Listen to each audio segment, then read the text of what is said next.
Good morning to everyone.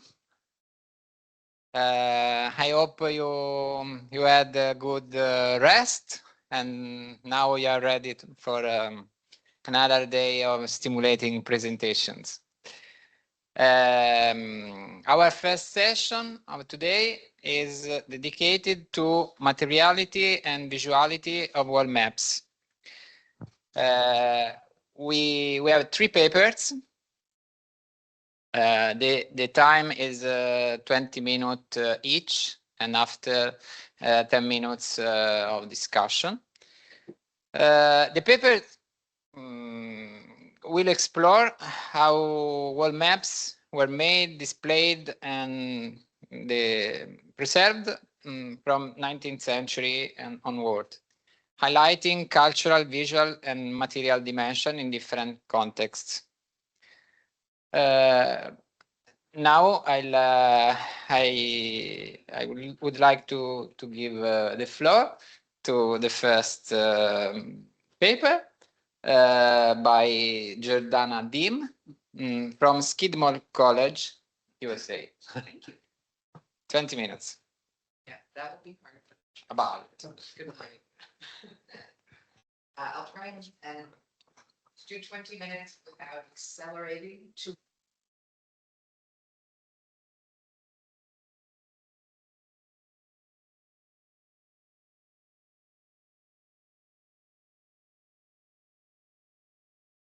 I make no promises. So good morning. Thank you to Arturo and Camilo and Jitka and Dominique for a wonderful workshop in the middle of October in sunny Rome. It's a pleasure to be here, and it was a fascinating day yesterday to think with. I do a few games with words this morning. I have been thinking I am not all map historians start their talks with, I'm not really a map historian, but ... So I'll start with, I'm not a wall map historian, but ... It turns out, as I was looking through my files and working on another project where I'm thinking about maps and engagement with maps in schoolrooms and how hard that is to find evidence for in 19th and early 20th century Guatemala, that in fact I do have quite a lot of material, but I'm not persuaded that wall maps are a category of maps per se. So I hope you'll forgive me if we start with on the wall, but we wind up with off the wall by the end of my 20 minutes. So for starters, as you can probably tell from this slide, my time period and chronology is going to be a little bit different as I think about wall maps. The image on the left is a little bit closer to 2,000 years old than 100, and I will wind up in something like the 21st century. So over the course of the next 20 minutes, if I follow my, my slides, we're going to think about wall maps as Martin and others have so effectively thought about in terms of the traditional 19th and 20th century wall maps, things that I wonder whether might be wall maps. Think about maps in context more broadly, because maps and walls go together in a bunch of ways, and wind up with, as I off the wall. It out as I usually do when I think, oh, this is new to me, is what have other people done on the subject. And a lot of people don't start with the history of cartography volumes, but I do. We have 3 volumes that have sections on wall maps. The first one is in the Renaissance, and that's a multi-hand piece. The second one is by a person you met yesterday. And the third one is by Wolf-Gunther Koch.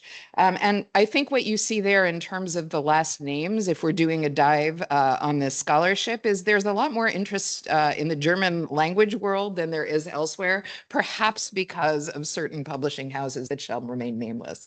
And maps on walls, again, people tend to focus on things like, oh, say the wall maps in the Vatican, the stories that happen in several, the very famous 17th century Dutch paintings. And then we jump from those 17th century Dutch paintings to schoolrooms and wall maps. And I can talk to you about that in a range of places. The one down here is from Turkey. That's the one that I was mentioning to you yesterday. And the one on the right, I don't know how many of you are mid 20th century film buffs, but that is a classroom in the Birds from Alfred Hitchcock, where you read a classroom because there are maps in it, unless it happens to be a Guatemalan classroom. More on that later. These 3 volumes have very interesting connections. If you look at the articles, it's one thing. And the first one, the article is in fact is a subset over here of a much longer article. The other 2 are entries in an encyclopedic version, focus on wall maps, conceived for wall display. So again, if we're thinking about conceived for display, that's very different than the way where things that are placed on walls, right, in terms of framing your debate about what a wall map is. And then by the 20th century, they are certain kinds of things that go on the wall and they were designed to do it. So you can see an evolution by the scholars in how they frame what a wall map is, and they're not talking to each other. There are 3 sort of through lines that are parallel but not intersecting. And when we think about how that works as a genre, that causes problems and challenges for me. And I would encourage us as we debate, because this is a workshop, to think about what happens when you have to put them together, which is my usual messy, long presentation. So there's the articles or the selection of articles. And then there's the beautiful HOC thing, which is at the end, where do we point you if you want to learn more about wall maps? So bound rather than hung. Excuse me, concept, context, deterioration, estate maps, popularity across classes, updates, Waterschap, because, the Dutch, translated to paint, versus consumption, geographical mapping, decoration, trade, urban mapping, versus education, certain names of publishers, projections. So you can see that the interests of scholars, not the objects themselves, or perhaps the objects themselves, are very much different. The materiality, as we've seen, is different. But what happens when the research questions combine? And then, of course, there's yesterday, where we're in rooms with the wall map is hung as individual items, which I love, where we have wall maps in copies all over the room, and where we had people talking to us about these objects that, and my pictures are absolutely awful, so I apologize for this. Half the time we're not on the wall in the pictures. They were on the floor, they were on a table, they were at an angle, they were in a book. And so or on a stage, which was, I think, my favorite one. And if the Società has that map, I want to see it 10 foot high on a stand. So what's a wall map when it's not on the wall? Why are we looking at it? And one of the things I'm thinking about elsewise is really not just looking forward, but looking down and moving your body, right? So there's a lot of things to think about on wall maps that if we ask those definitions, it's not just national identity. Part of what I'm thinking about is the work of Diane Dillon in Maps Consumption and Jim Ackerman's map Finding Our Place in the World, who talks about a complex dynamic between consumption and personal and group identity. So if we're thinking about maps for consumption, which all of these are, they're meant to be engaged in public, unlike a book where it's meant for private, individual, or potentially collective work, but a public map on a wall can't be, by definition. It is personal, you're looking at it, but you're looking at it in a way that other people are too. So map consumption, I think the writers very much do that. And Dillon says it helps to understand consumption in conjunction with production, marketing, sale, and distribution of cartographic merchandise, and the limits of getting at consumption through extrapolation, because we rarely have, as Martin very carefully documented for us, we have these specific instances where we know one map, one case, one person, but we're trying to build patterns out of that. And I know as a historian, that's where I get into trouble. So is it a wall map if it's decorative and all people care about is it shows a particular place? Is it a wall map if it's, illustrating a political cartoon? Is it a wall map if it's part of somebody's exhibit because they wanted to put it on a wall for a particular moment and a particular time? So wall maps, what are they? I have a problem as a Guatemalanist insofar as I am aware, and that is a big question mark because I didn't go there looking. In the 19th century, there aren't very many. In the context of schoolrooms, Guatemala is a colony of Spain. It becomes independent in the 1820s. It becomes an independent nation state, not part of a federation in the 1840s. And by 1832, it has its first little atlas, the first Central American country to do it, before it's fully sovereign. And by the 1860s, it's producing maps for schools. There's a catechism for the schoolroom by a man named Juan Francisco Gavarrete. And it goes through 3 editions between 1860, 68, and 74. And what you're looking at are the pictures of these maps, 2 of the maps. One of them is on the page in the book, and they're little 16-centimeter high books. But if you look at these images, you can see that at least in the first and the third editions, the map is a big fold-out map at the end of the book. There are no maps published other than a very small atlas in Guatemala at this time. It is a brand new country. Europe is publishing maps of Central America, but not of Guatemala. The country hasn't defined all of its borders yet. It's not going to sign a treaty with Mexico until 1882, and it's not going to really define the border until the late 1890s, or map the border. So it's got a geobody, if you will, that's a little bit iffy. But here we are with a catechism that's teaching you about geography, mostly patriotic geography, geography patria, in a way that I don't have time to get into here. But I'm struck in thinking about wall maps. Why is there this giant map at the back? Is it because, in fact, the teacher's supposed to own the manual? The children will never, in most of Guatemala, and they're supposed to take it out and stick it on a wall? I have no instances, even as Martin does, or examples of people talking about that yet. Where am I going to find those? There's no national college that trains teachers at this point. There's just this document that exists as part of an intellectual exercise from folks who are in the capital. So they're printed. The first one is printed in Guatemala, which matters. The third one is printed in Paris. So by the middle of the 19th century, as mapping happens, they realize they want maps that they don't have the technology to produce. And the map on the right is a map that's generally attributed to a German named Sonnenstern, who was surveying and making maps throughout Central America in the 1850s. And you can see these school maps, as we've talked about, are picking a couple of examples. The one on the left is hydrographic outline place names. The one in the middle, you can see the very, even if you can't read it, can see what mountain chains are very important to the country. They're not quite as big. I'm not Martin. That's not an exact relationship, but I tried by sort of eyeballing it. The map gets bigger. So are these wall maps? Are these maps for school books? Are they maps that, you know, they were taped on a blackboard, put on a wall,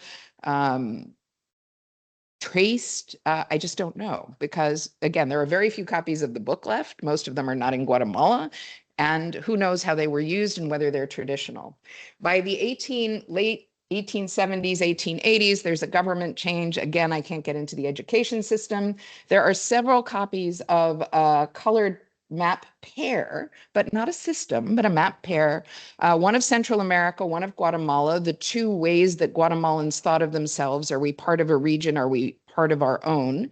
In this case, they're publishing both, printed in Paris by a company named Erhard, by the brother of the first Gavarrete, now in color, 67 centimeters by, instead of by about 45 or 50, slightly larger, not attached to a book. Are they wall maps? I'm going to say yes. They come in both the beautifully cut up and described version, and they come in single sheets. Is it a wall map? If it was for a schoolroom, this is not the kind of thing the professor would have kept to themselves or traced on a board, right? This is actually designed to be looked at. How many of them, how many classrooms had it, how often it was used, I don't know. But other than that, these national maps, that's what I have for the middle of the 19th century. By the 20th century, we do have the very classical and wall map for a school classroom. I bought one. I haven't dared to unroll it yet. It's been sitting in my house for a couple of years, and I'm like, someday I will find somebody who's nice and unroll it with me and see if we can preserve it. They're much bigger. They're varnished. They hung on walls. You can tell by the way the tape and the other things happen that they're part of this thing. And this is an official map. And generally in Guatemala, they are official maps of the government. They're not private publishing as you had in the US. They're private activities, but they are specifically okayed by and sponsored by the government for use in commercial, diplomatic, business. But again, I am not able to point to you to a photograph that shows you how they're used. But I can say there's a difference between the one I found on Pinterest and the one that's in the Library of Congress collection. And again, as thinking about, I usually see these on a table. If I'm thinking about how they're used, does that do me any good? Guatemala also has, by the mid-20th century, a poster culture, which is an interesting silence, I think, in a world of consumption that people aren't talking about. Where do we hang posters? We put them on walls. We don't usually put them in frames unless they're super pretty, and they're very much ephemeral. Here you have a poster that was made as part of a tourism company, so probably hung in hotels and tour company offices from the mid-20th century. You have an enduring theme of Guatemalan mapping, whether it's for tourists or scholars or business or academics, local, international, the languages spoken in the country. And again, there is a long set of discussions about whether it's indigenous languages or languages that include Spanish and other European languages, how they're represented, all of those things. The one in the middle is from the early 90s when they were in the middle of a peace process, and it was published in a series of things that came out in a newspaper. It was an insert in a newspaper, but that was, you fold out and you're meant to hang it on a wall. Is it a wall map? The one on the right is put out by the Editorial Piedra Santa, which is a school book publishing venture. That again is on the front of mid-1990s. Languages of Guatemala and Belize. So the question is, Belize or not part of Guatemala is always an enduring one, and how it's represented on maps. If you see on the left versus the right, how it's included or excluded as part of the national territory. Technically, they still haven't acknowledged Belize as an independent country because Britain got it by cheating and back in the 18th century, and long story. But again, you can see these maps are maps of Guatemala. They're often wall maps in Guatemala are of the national country as a whole. And that question of which scale they are and what kind of how you represent people on them, which is a very important question. They're not around the borders as they were in the 17th century, but they're there. So again, if we think about posters, are those wall maps? Are any of those wall maps? And if not, can I talk about them? And if I can, do we have to rethink our definitions? Or at least be more thoughtful on how we do it? This is possibly, emphasis on possibly, from 1936. The Faculty of Natural Sciences and Pharmacy. Either that thing in the back looks to me like the geobody of Guatemala, but it could be something else. Is a natural science classroom the classroom where you're going to find the national map? I want to say yes, but every time I blow it up, the pixels are so bad, I can't tell. But they definitely hung things on the wall. I have a very nice example of an article discussing, as they're setting up their anthropology museum in the mid-19th century, about how to hang maps, which maps they want to hang on the walls, how they'll copy them. The Sonnenstern map I showed you was one of them. So there are senses that there are maps hung on walls, that the culture is very much like the culture we heard all about yesterday, but the visual evidence and the textual evidence is coming, as Martin talked about, from journals and diaries and newspaper articles and little like breadcrumbs. And there are not enough breadcrumbs for me to feel confident enough to say there's a trail. And yet I want to, because I like to. I want to say there's a there, but my evidence is problematic. I have looked high and low for photographs of maps in Guatemalan classrooms. I can search any other country in the world, and what pops up is a classroom with random maps on the back of the wall. Hell or high water, for whatever reason, my regular Google searches, tailored Google searches, anything else. The only map I found of a Guatemalan school child with a classroom, not the kids in the desks, the stuff in the back, is never a map. So now I'm really curious about that silence. I need to go to Guatemalan schoolrooms. Is a private school where you can see they know what they're supposed to be doing. So they've taken a sort of staged photo of Guatemalan school children, possibly in a real classroom, but I would be very suspicious of this, doing some kind of exercise. A really nice 1970s campaign document by an indigenous group that was fighting a dictatorship at the time, has an illustration of a Mayan woman teaching people about their history. And it looks like she's pointing to a map on possibly a wall or a blackboard. I find it visually compelling. Is it a wall map? A very famous Guatemalan map maker, the guy who made Urrutia that map, framed an ethnographic map, much like the poster. And it's in a private collection that you can see is on a couch when they're taking the picture. Not a wall map, but a wall map. It's a framed map. If it's framed, is it a wall map? Does that what makes the difference? The frame? The glass? A wall map, Piedra Santa, painting that becomes the cover of a book. I like those, and a very lovely poster.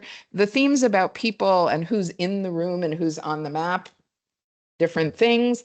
And in Guatemala, where you'll also find wall maps a lot of the time, and it's hard when you're going to look through thousands of photos of the needle in the haystack. Over the year, I capture the pictures, but I went to the internet for this. Hotels and museums. This is a museum of coffee in the outskirts of Antigua, Guatemala. I know I need to wrap up, where they've put a map showing where Guatemala is producing coffee, taken what is an official map of Guatemala, blown it up, cut it out, and framed it on the wall. The same website, same museum, and an old colonial house. You have the tour guide pointing out where Guatemala coffee is grown compared to not just Guatemala, but the world. So putting Guatemala in context, it's not just us, a country, us, a part of a country, it's us within the world, right? And Guatemala is very careful, and they're very interesting maps, wall maps and otherwise. A 1933 map is showing you Guatemala as the center of coffee production and why their coffee is so good, on a huge map that was produced by the Agriculture Secretary. Never seen it on a wall, but much too big to use anywhere else. And is that the criteria? But there are some copies left in archives. And then my favorite Guatemalan restaurant, Doña Luisa Chicontencato. I've been in this room any number of times, and you can see back there on the wall, there's a map. It's been there forever. This is a place Guatemalans go, tourists go. The room, last I was there a few years ago, hasn't changed in 40 or 50 years. The wall map is from a series from the 60s and 70s put out by the government. I know I've seen it somewhere. I couldn't find the exact one, but it's a place both where everybody goes for breakfast, but also it turns out where a lot of training goes on. And this is a security training by the police for the staff. It's a wall map. They don't even know it's there. They're not looking at it. So interesting about the non-use of wall maps as well as the when we're looking at it. Hotels where their authenticity comes. This is an old style, not old new hotel. You can tell by all sorts of ways of looking at it. And that pseudo old map on the left of the Antigua city of old Guatemala is just a fake varnish old nasty thing. But it shows authenticity, right? We're an old building with our old map, that neither of them are actually old. And then we get to the other find, and I will end here with the wall maps. Heather Hurst, this is her illustration of a wall map of a mural map from La Sufricaya in northern Petén, Guatemala, about 400 years before. About 2,000 years before the Europeans arrived, is diplomats en route, Maya diplomats, to make a petition to a king. You can see by the little footprints that it's a mobility thing. Airports, the first airport built, National Airport in 1936, had two wall maps, one showing global air routes and the other showing United States air routes. No wall map of Guatemala. And again, this is a fascinating case to me. I find these things in random places. There is no serious documentation of this room. And then a wall map from the border of Guatemala and Mexico showing refugees and if they're afraid where to go to help by UNHCR. These are meant to be seen on a wall in a temple, on a wall when you're leaving the country, on a wall when you're leaving the country. Mobility and maps, right? As a theme, I think we could talk about with wall maps. So that's it for maps on walls, maps for walls, maps and walls. What about when the maps are off the wall? I close with a view from the United Nations, the initial delegates lounge from the 40s and 50s. One is before and one is during. And I think here what's fascinating is if we're trusting a representation, it's blue on the back in the postcard, right? They've colored the water. If you look at the photograph of the actual room, it's a wooden map that's hung in front of a wall. Is that a wall map? Or the things that you find ephemera in front of the Piedra Santa publishing house when they opened their offices downtown, or at a fair in Guatemala, a book fair where they're documenting this map that I saw by chance as places of massacres during the war, and it was again in 2010. So these are giant format maps like the one we saw from the Società yesterday, which was a giant map unrolled on a stand, but there's no wall anywhere in sight. So if it's a large format map, it's therefore a wall map? Question mark? That's kind of off the wall. And what happens when it's on a blackboard? Temporary, it will never be in your beautiful collections where you're supposed to trace, but it's on a wall because the blackboard's on a wall. Why aren't those wall maps? So that's me, on the wall, off the wall. Context matters. Thank you.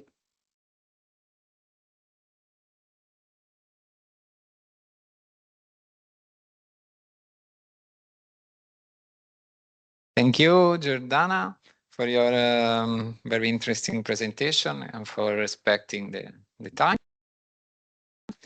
Does anyone have any question to share with us? Thoughts, dubs?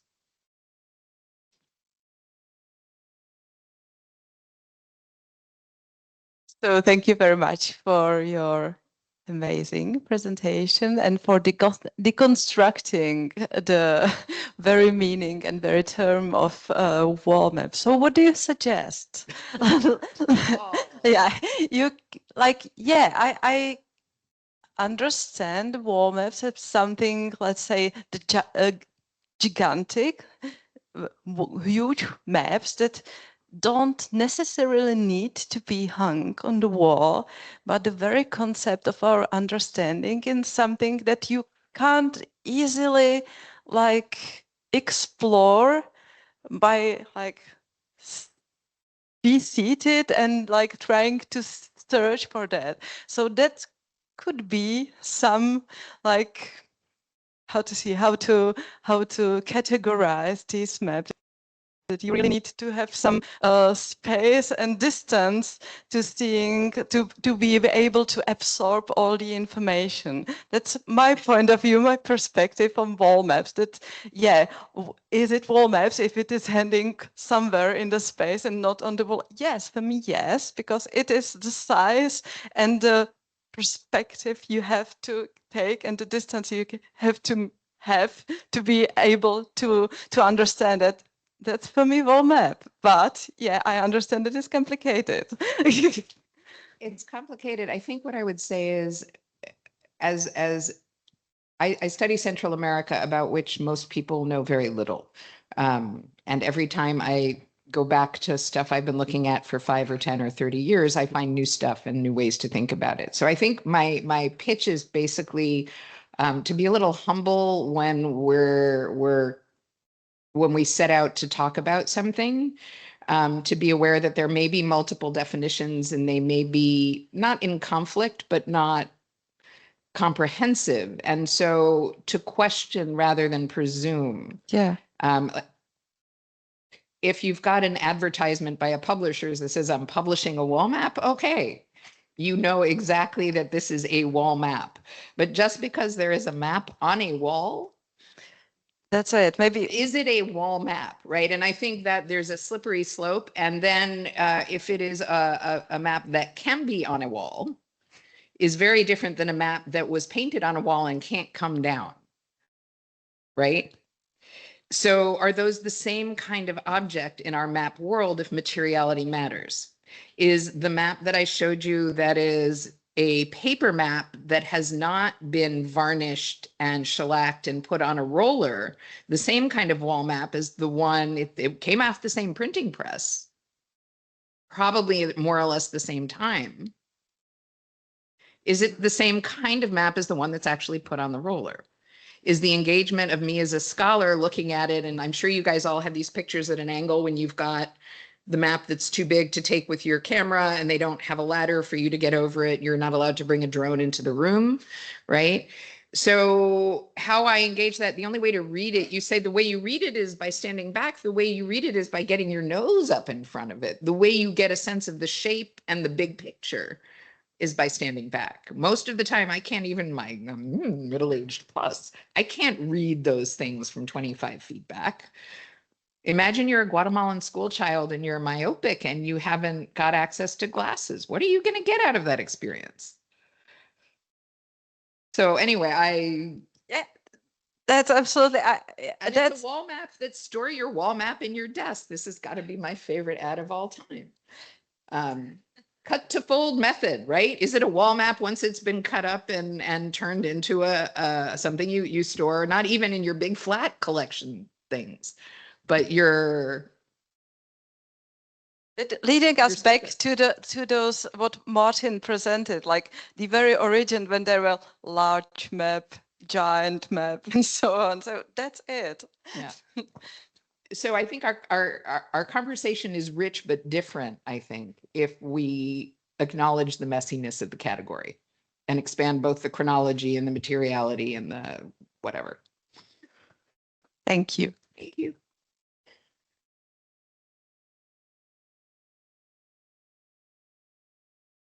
Thanks, Jordana. Good morning. Good morning. So this was awesome because it really helps us collectively to think about, okay, what do we want to call a wall map? Is it really a genre that is just defined by a very certain precise definition of materiality? Is it defined by verticality, that it's just, it has to be hanging vertically? It could be the same map if it's a floor map, if it's a table map. I mean, we actually use these terms. It's a sheet map, right? It's a that is on the wall. But it doesn't have to be a multi-sheet. It could be a single sheet map. So we are really floundering in that sense for definition.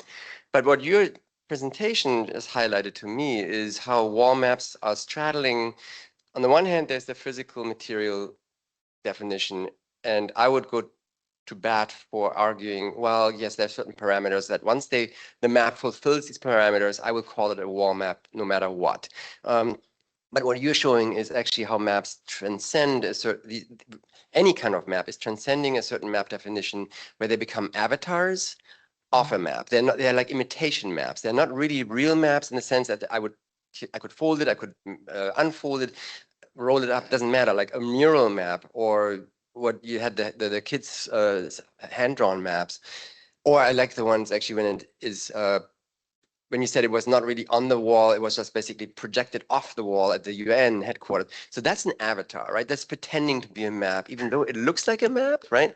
So we're now entering this whole, it's like a feedback loop, which is really frustrating, because then where do I draw the line, right? Distinguishing between a wall map and a wannabe wall map, right? Or a wall hanging with a map, right? I mean, so it's again, I'm a big fan in English of those adverbs, right?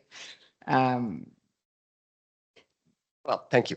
Anyway, Food for thought. Food for thought. And again, don't be fooled. The same wall might have different maps on it. So they're no more permanent, these painted wall maps, than, right. So yeah, they're all ephemeral.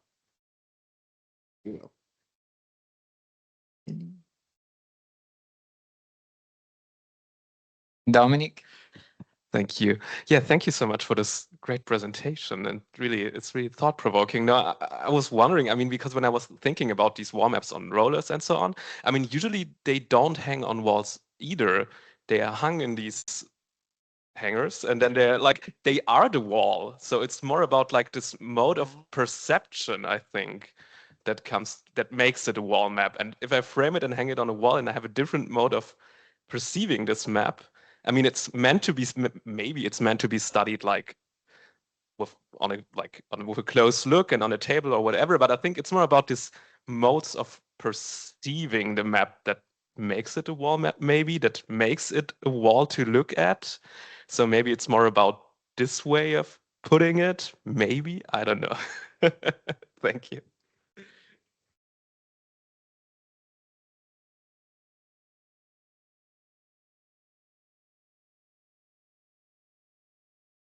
Philip? Yeah, thank you for the interesting talk. I don't know if it's thought too simple, but I would plead for the intention. I mean, if a map is intended to be a wall map, then I would call it a wall map, even if it's not on a wall. But if it's done by practice, so someone hang a map on a wall, then it's a map on a wall. I don't know. I would think about intention. And for that, you need, of course, information. If it's intended by the publishing house or someone, or by the cartographer as a wall map, but I think intention is decisive for this question. Of course, you can then do research on the practice of hanging maps on the wall, but then they are not wall maps per se, I would say. Yeah. So yeah, I would say yes and. So again, I do the thought experiment. I agree. And I think I'm working with students right now on a cataloging collection of cookbooks, right? And you guys, we heard very clearly yesterday that cataloging maps is not a straightforward project. And we all know this, right? Maps have been under cataloged for a variety of reasons, not least of which they're messy. Sure, if you are in the 19th and 20th century and you have a known publishing house, or even in the 18th century, and they have a list of things they're selling that are, say, yes, this is a map for a wall, right? And there it's clearest. Sure, what happens when you have, as in my case, a map at the back of a book that could be intended, but there is nothing in writing that tells me that. And I can suspect and I can hope, but what do you do in those cases? Or as in the case of the definition in the early modern one, and I'd have to go back to the beginning where they say, sorry, this is both in Italian and not my computer.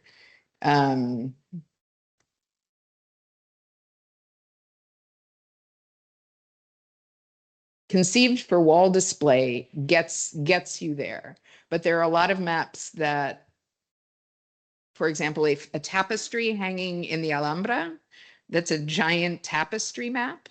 Is it a tapestry map and a wall map? That is, you know, a Portland chart showing a military outing. So is it a military map, right? We have a lot of these different categories, and we just sort of throw these things around. That wall, it was designed to be hung. What if it actually gets put on the floor because it's tapestry and it's woven? Does it go from being a wall map to being a carpet with a map? I don't know. So yeah, I think functionality is great when you have that clarity, and if not, then what do we do?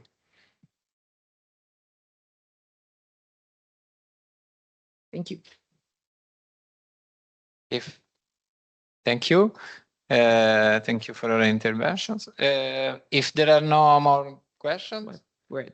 I'll give the floor to the next speaker, Bahar Gurser from Middle East Technical University in Ankara, Turkey. The paper is entitled "The Illustrated Reference Map of the World, Cultural Instruction and the Pictorial Turn in the 19th Century American Wall Map."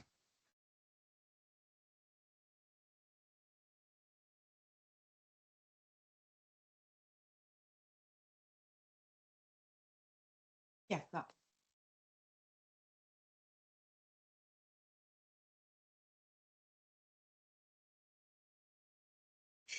Good morning. First of all, a big thank you to the organizers of the conference. It's a pleasure to be a part of this beautiful organization and workshop, and I feel very, very excited to be here for these 2 days. Today, okay, I will talk about a single map. So it's not complicated. It's the kind of a micro sort of a study. So it's a single map published in 1883 with the title, "The Illustrated Reference Map of the World." And I'll try to have a look at the cultural instruction and pictorial turn in the 19th century. So I prepared the presentation before listening to the keynote speech yesterday. So it's a kind of a quick, I'll give a kind of a quick introduction to, or reintroduction to the things that Professor Bruckner mentioned yesterday. So within the scope of his concept of high visual experience, there was a proficiency among 19th century Americans in decoding complex map designs and popular visual imagery. And I will analyze a map which was published by a man called Murray, and as a cultural and visual tool. So what kind of topics? I'll try to focus on cartography, decorative elements, racial imagery, which is completely, borrowed from other people, and his publishing context, which is limited and which is sort of an enigma, right? Again, to be, to have a sort of a short glimpse, Industrial Revolution drove innovations in mass production, and there were new printing technologies, lithography. Then after that, chromolithography, which was wonderful for 19th century people in that Victorian culture. So large, vibrant, and affordable visual media became possible. I think this is the keyword for me in somehow examining Murray's map. And there was an explosive growth of popular visual culture, like maps, prints, and ads that were demanded by an expanding middle class and lower middle class or lower classes. So there's a sort of an inclusion of everyone in this thing. So maps were perfectly positioned to meet 19th century needs by serving a dual function, because firstly, they were good educational tools. They displayed geography, history, and commerce, and they also had a decorative, and they were also decorative and status symbols, hung in parlors to project geographical literacy and sophisticated taste, and pictorial elements made abstract geography immediate, tangible, and dramatic, following what Professor Bruckner said yesterday.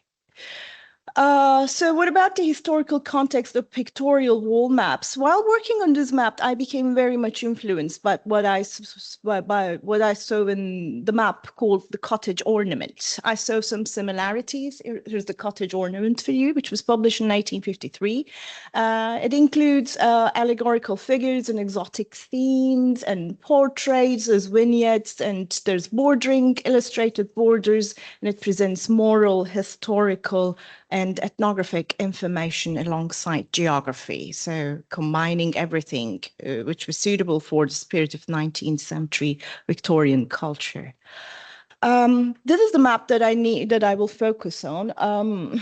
If you're interested, I can send you the link for it. I found it on Stanford's David Rumsey collection. So I will show you some details, but here you cannot see them because it's kind of suffocating. Everything is included in that. It's quite a large map, 98 centimeters to 145 centimeters. And what is interesting about that map is that it is a double-sided map. At the back of this map, there is a beautiful map of the United States with railroads and districts and cities, tribal lands. So it's so dense that you cannot even look at it for, a certain period of time. So this is kind of a pragmatic tool, for education. You can just turn the reverse side and have a look at the United States. Then you can turn the other side and have a look at the world. So since I'm much more interested in the representation of the world in 19th century American and British culture, I preferred this one, but the back part is a work of art. So what is included here? There's so many, so I have my notes. I'll try to give you a short summary. There's the Eastern Hemisphere and Western Hemisphere, as you can see on the right and left, and where political boundaries and country names are marked on these maps. They're very intricate with fine color distinctions differentiating nations and territories. So everything is very clear. And two smaller, is it working? Oh, what did I do? Okay, two smaller sort of insets to show the to show polar projections. And at the bottom, there are two rectangular maps. One is showing Europe, and it's so intricate. The political divisions, the cities, the towns, there there are hundreds and thousands of place names that starts with Spain, including the British Isles, and ending with the with Asia Minor, today's Turkey and Iraq and Syria, so sort of this Mesopotamia region. And on the right, there is the map of the Holy Land that you know, starts with Egypt and ends with Sinai Peninsula, and including modern and ancient names that are taken from the Old Testament. At the bottom, there's an inset. I will talk about it on the Holy Map. I will show you the detail in a short time. So borders. On the borders of the hemisphere, there are the there's a series of maps that show different countries and small national flags, not maps but flags. They represent countries or regions. The top section features a series of vignette portraits, which I find very interesting. They're not portraits, but in fact, they're just sort of representations and of the costumes of the people, possibly taken from another source. That's what I feel. I will show you one example for that.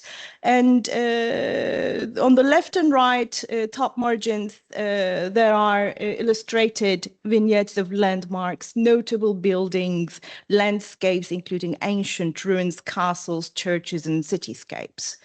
And the corners feature circular images and medallions with symbolic and navigational content. And at the center, there's an astrological diagram at the top center, and at the top of it, there's a celestial godlike figure showing the the details of this astrological chart.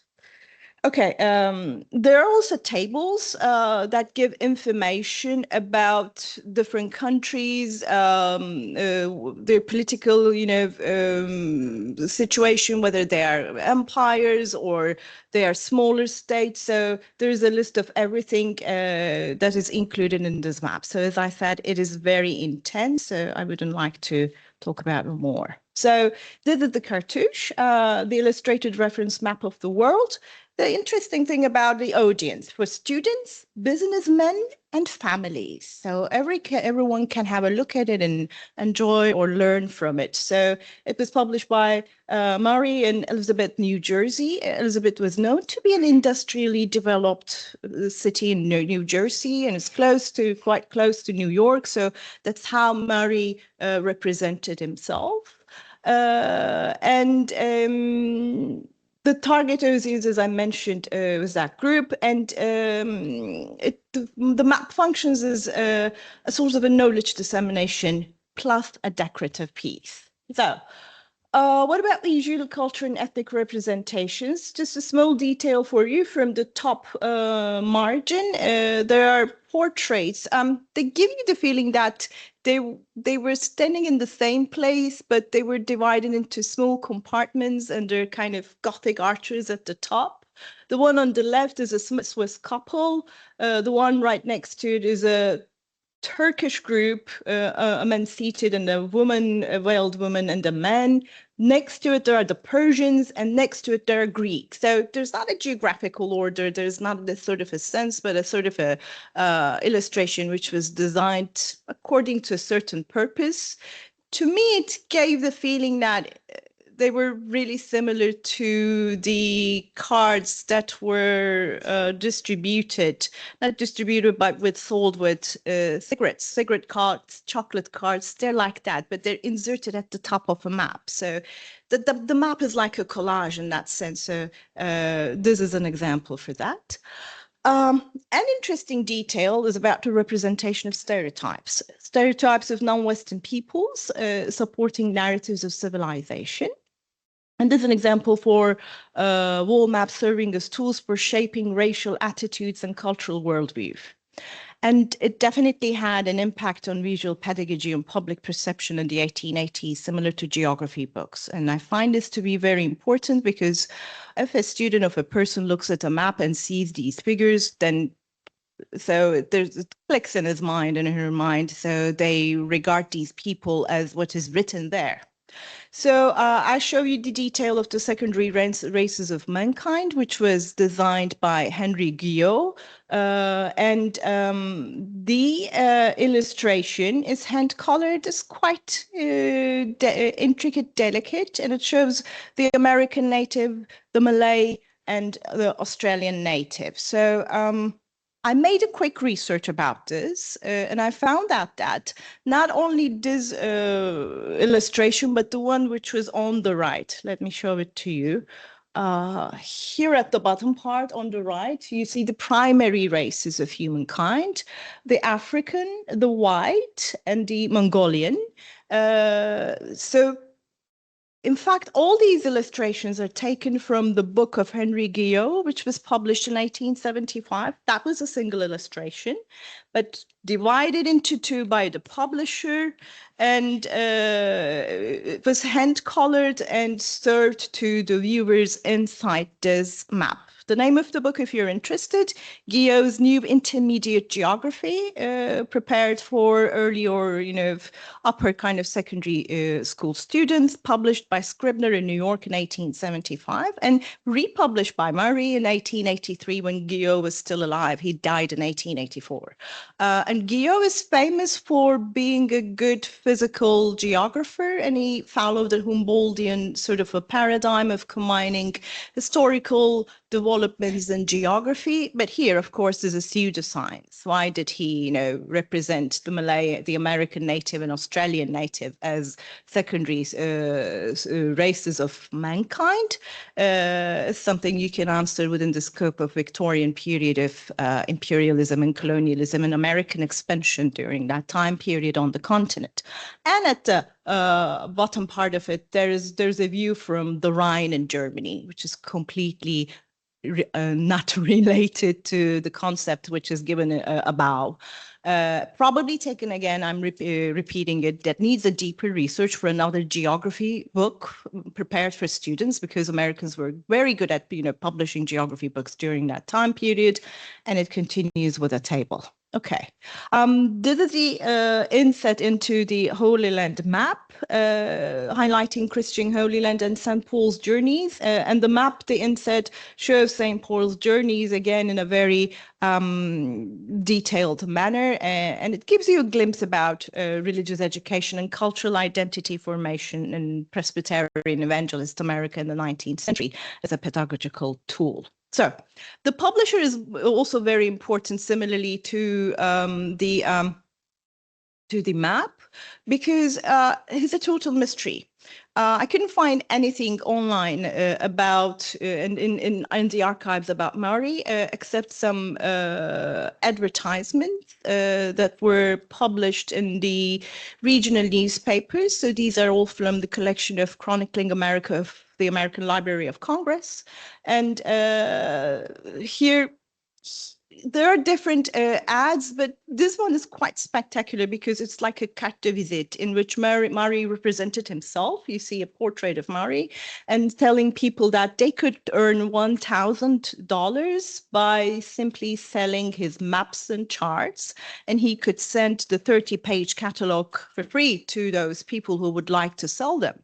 But aside from these two maps that I mentioned, the double-sided map, which was published in 1883, and one another thing published in 1884, Murray's new post office census and index book, which he said that was complementary to his maps. I couldn't find anything which was published by his company. So it needs probably a deeper research, but Murray is that sort of a figure. He was visible or commercially visible during the years 1883 and 1884, then completely got lost. Another important characteristic, he sold these things for very small prices.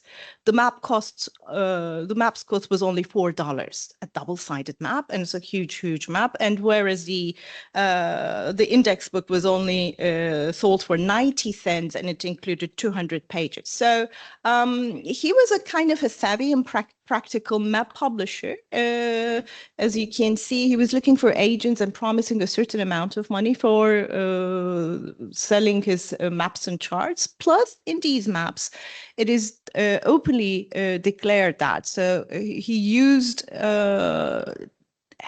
Tonnyson's, who was a very famous cartographer of the time period, publishing very good maps.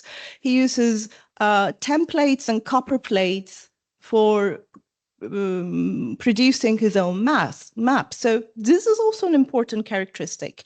He uses these templates of another person, and probably there was a sort of a collaboration between them because all these newspapers mentioned that Tennyson detail, and he created all these maps for mass market from Tennyson's more delicate creations as educational tools. And advertising's presence in the regional newspapers, it showcases dissemination in the states of New York, New Jersey, Delaware, and Vermont. Quite close to each other, but he wanted to create his own market. Another example for you. And he's inviting people to earn money. And that shows a kind of a role in broader circulation of visual knowledge and education. And there are also manifestations of integration of decorative, statistical, and racial elements in a widely consumed medium. There's one thing here that I would like to share with you. Maybe you can have a look at it. It's called the Map Business, which was published in 1883. Let me give you the details of the 1883.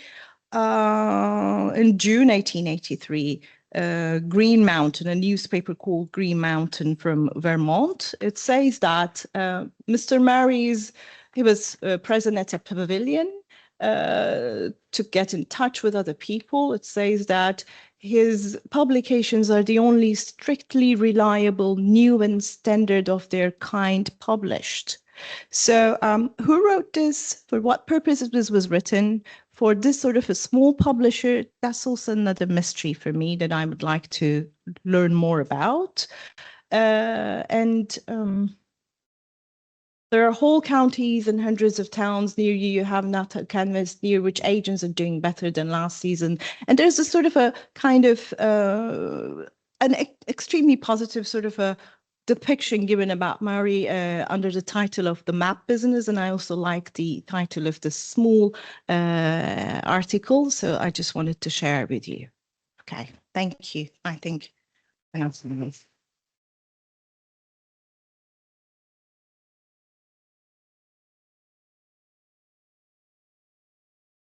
Thank you for your interesting presentation.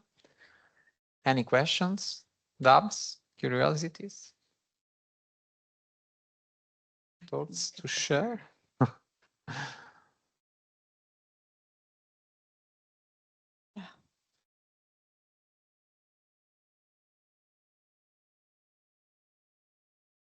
Oh, this is the cottage ornament. That's the wrong one. Martin.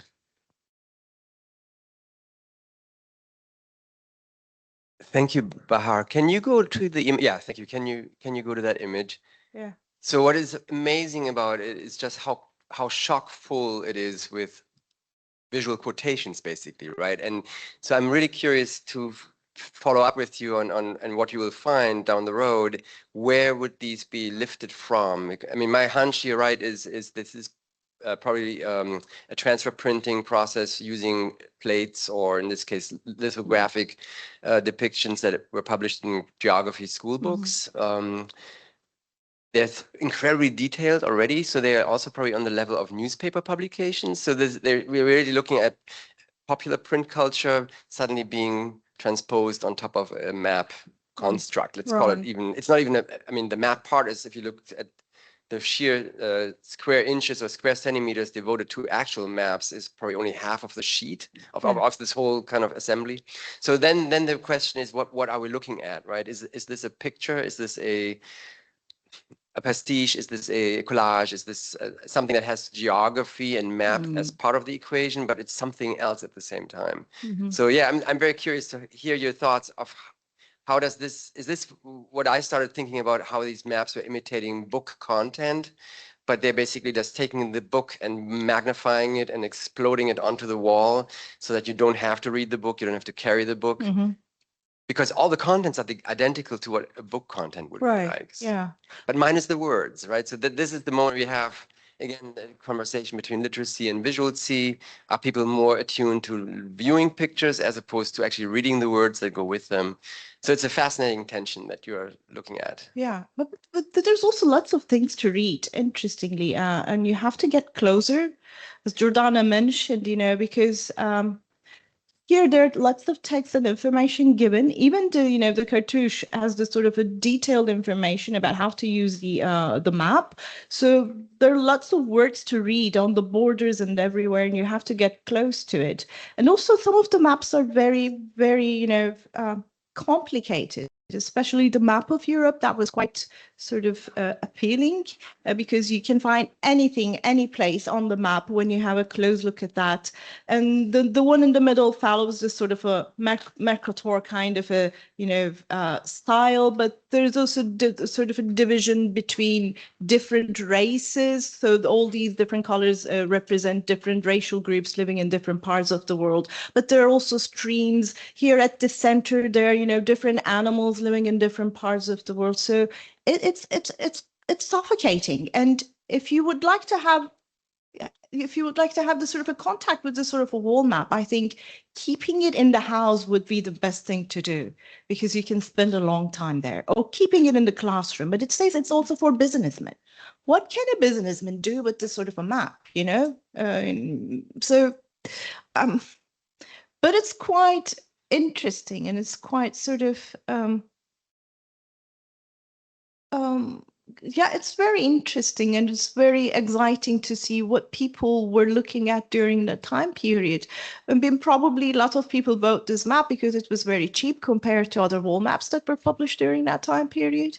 And it was also very practical. You can just turn it upside, the reverse side, and have a look at the United States with all these, details about the railroads, the position of the tribes that were living in different parts of the continent. So, yeah, but for me, I think, firstly, I would go much deeper in order to find what kind of sources he used for these visuals and for the maps, and from aside from the Tennyson maps, the templates, where did he find all those visuals? I will try to dig that out and try to see what kind of a connection was there between the map makers and the book publishers, and copyright, of course, for 21st century people, this is not a kind of a question, but still, it shows a wider world. That's why I became very interested in showing this map to a larger kind of an audience who are experts of all maps.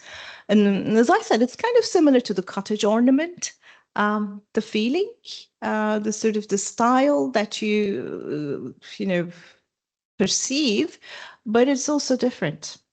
Yeah, it's kind of intriguing, I think.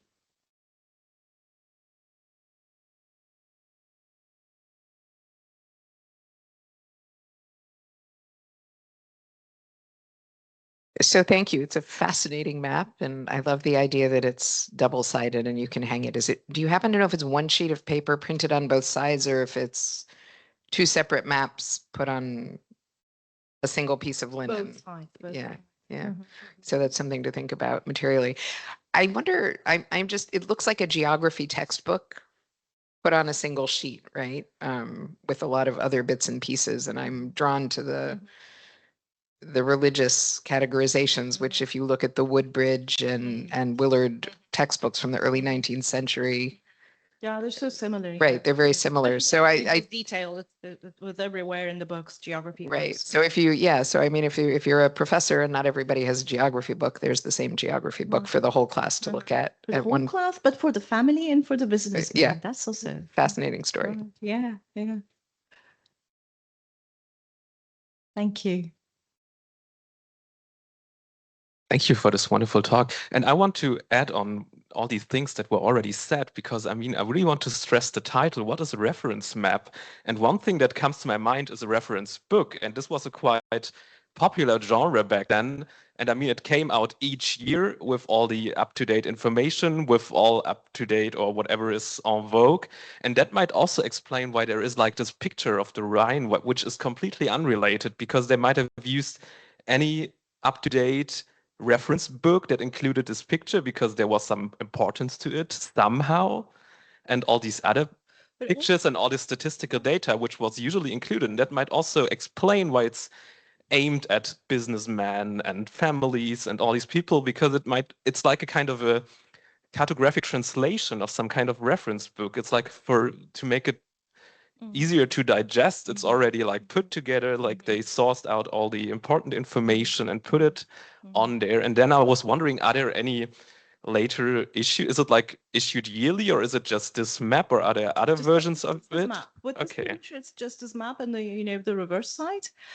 Maybe looking at both would be also a kind of a better idea to understand what the publisher was thinking about his own country plus the world, if you want to compare the representations, maybe expanding the context could be a better idea, but I didn't have time for a presentation because it's so intricate, it's so detailed, the map of the US.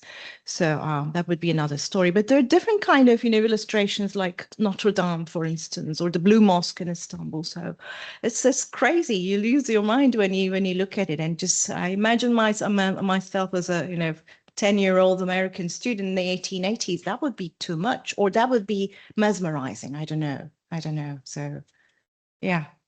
But it seems to be kind of a good idea when you look at also the content of the geography books of the period, right?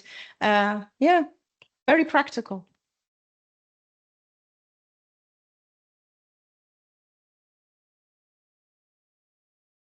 Go there. Okay. Thank you. Thank you for the talk. I was just wondering, have you come across any reviews or commentaries about this map to know what people thought about it? Aside from the ones that I showed, no. I mean, and they just really sort of show the publisher as a good publisher who showed accurate maps of the world. That's it. Not about the visual contents, but the maps, the hemispheres, or, basically the American continent and how accurate the continent was. That's it. But you don't see anything about the visuals. Maybe that's something that they were expecting. Maybe, I don't know. But that's a good detail. That's an important detail. Thank you. Yeah.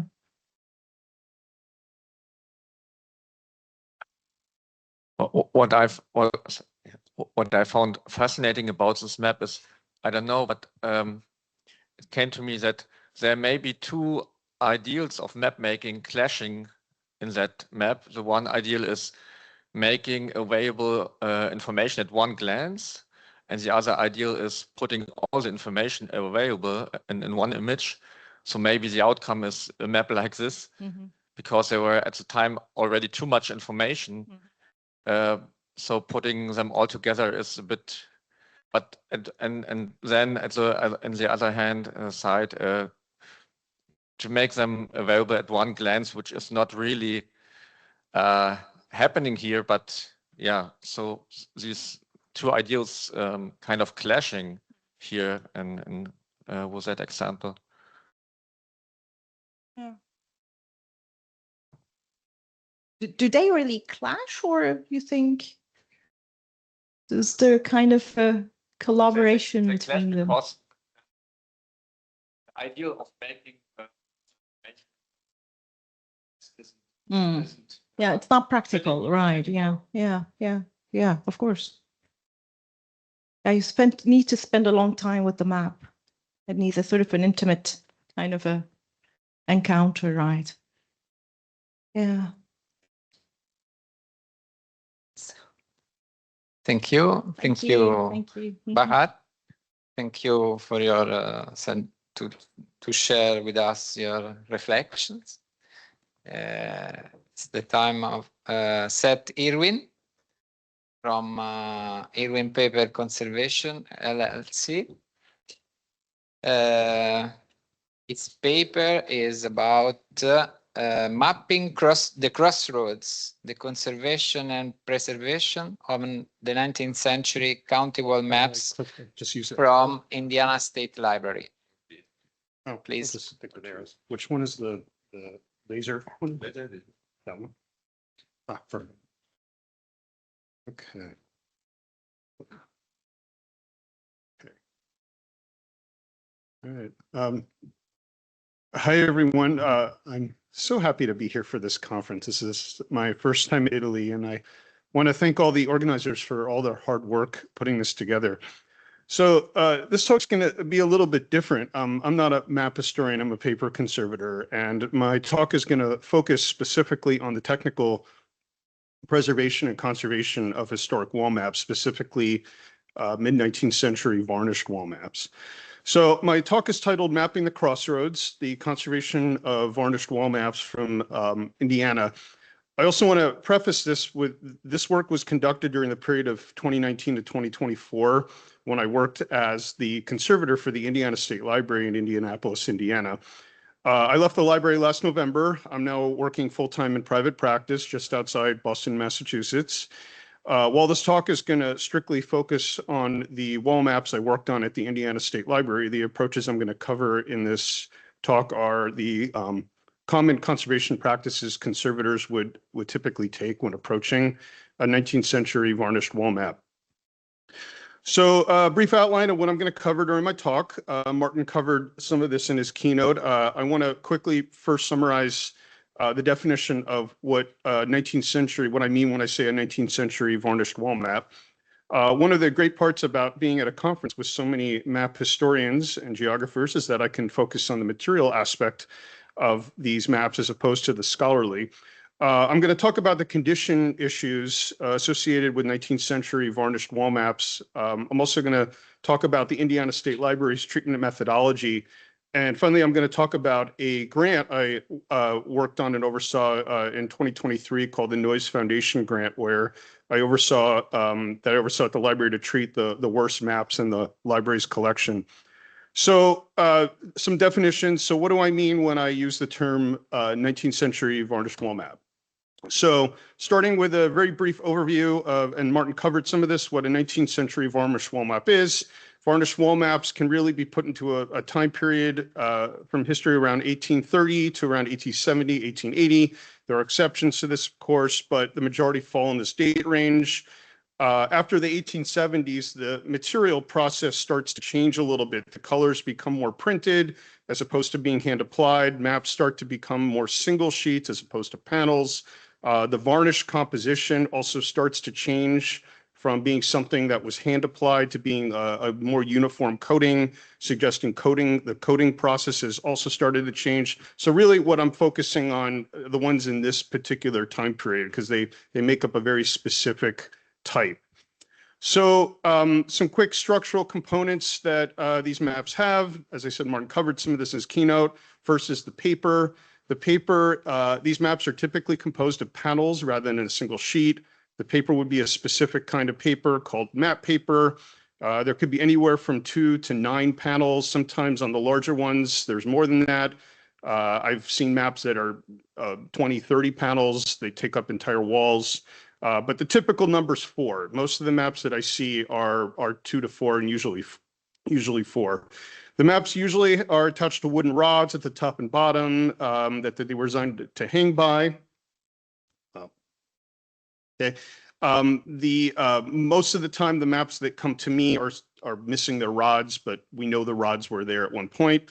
The maps would be lined onto fabric, linen or cotton. The earlier maps would be printed off of etched plates, but most are done via lithography. The colors would be typically applied by hand. Finally, it was common for the edges of the map to be silked. Sometimes it's cotton or linen, but usually it's silk. And the silk edging would typically be sewn on. Sometimes it's just glued on.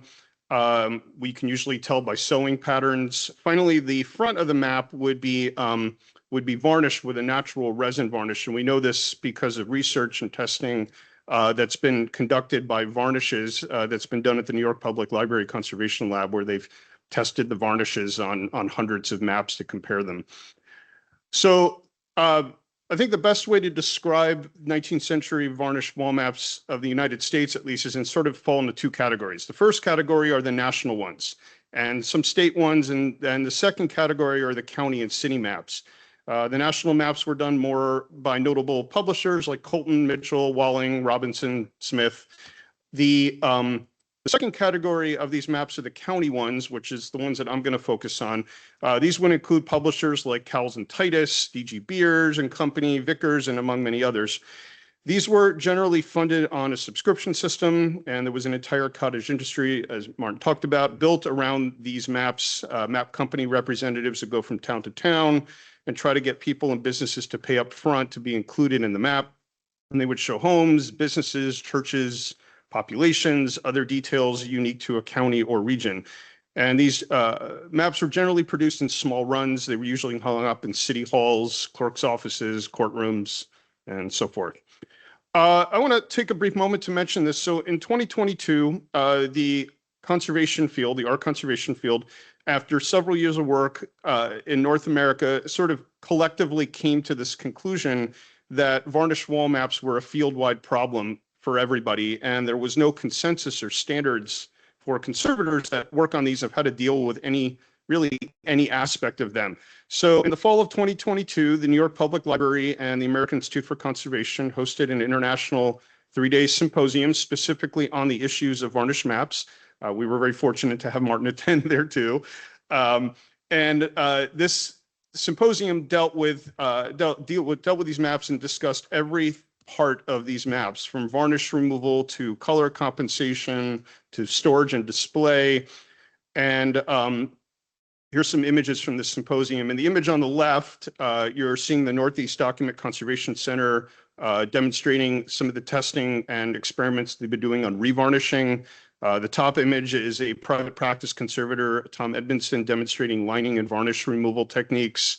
The image on the right is the Philadelphia Regional Center, CCHA, demonstrating color compensation options.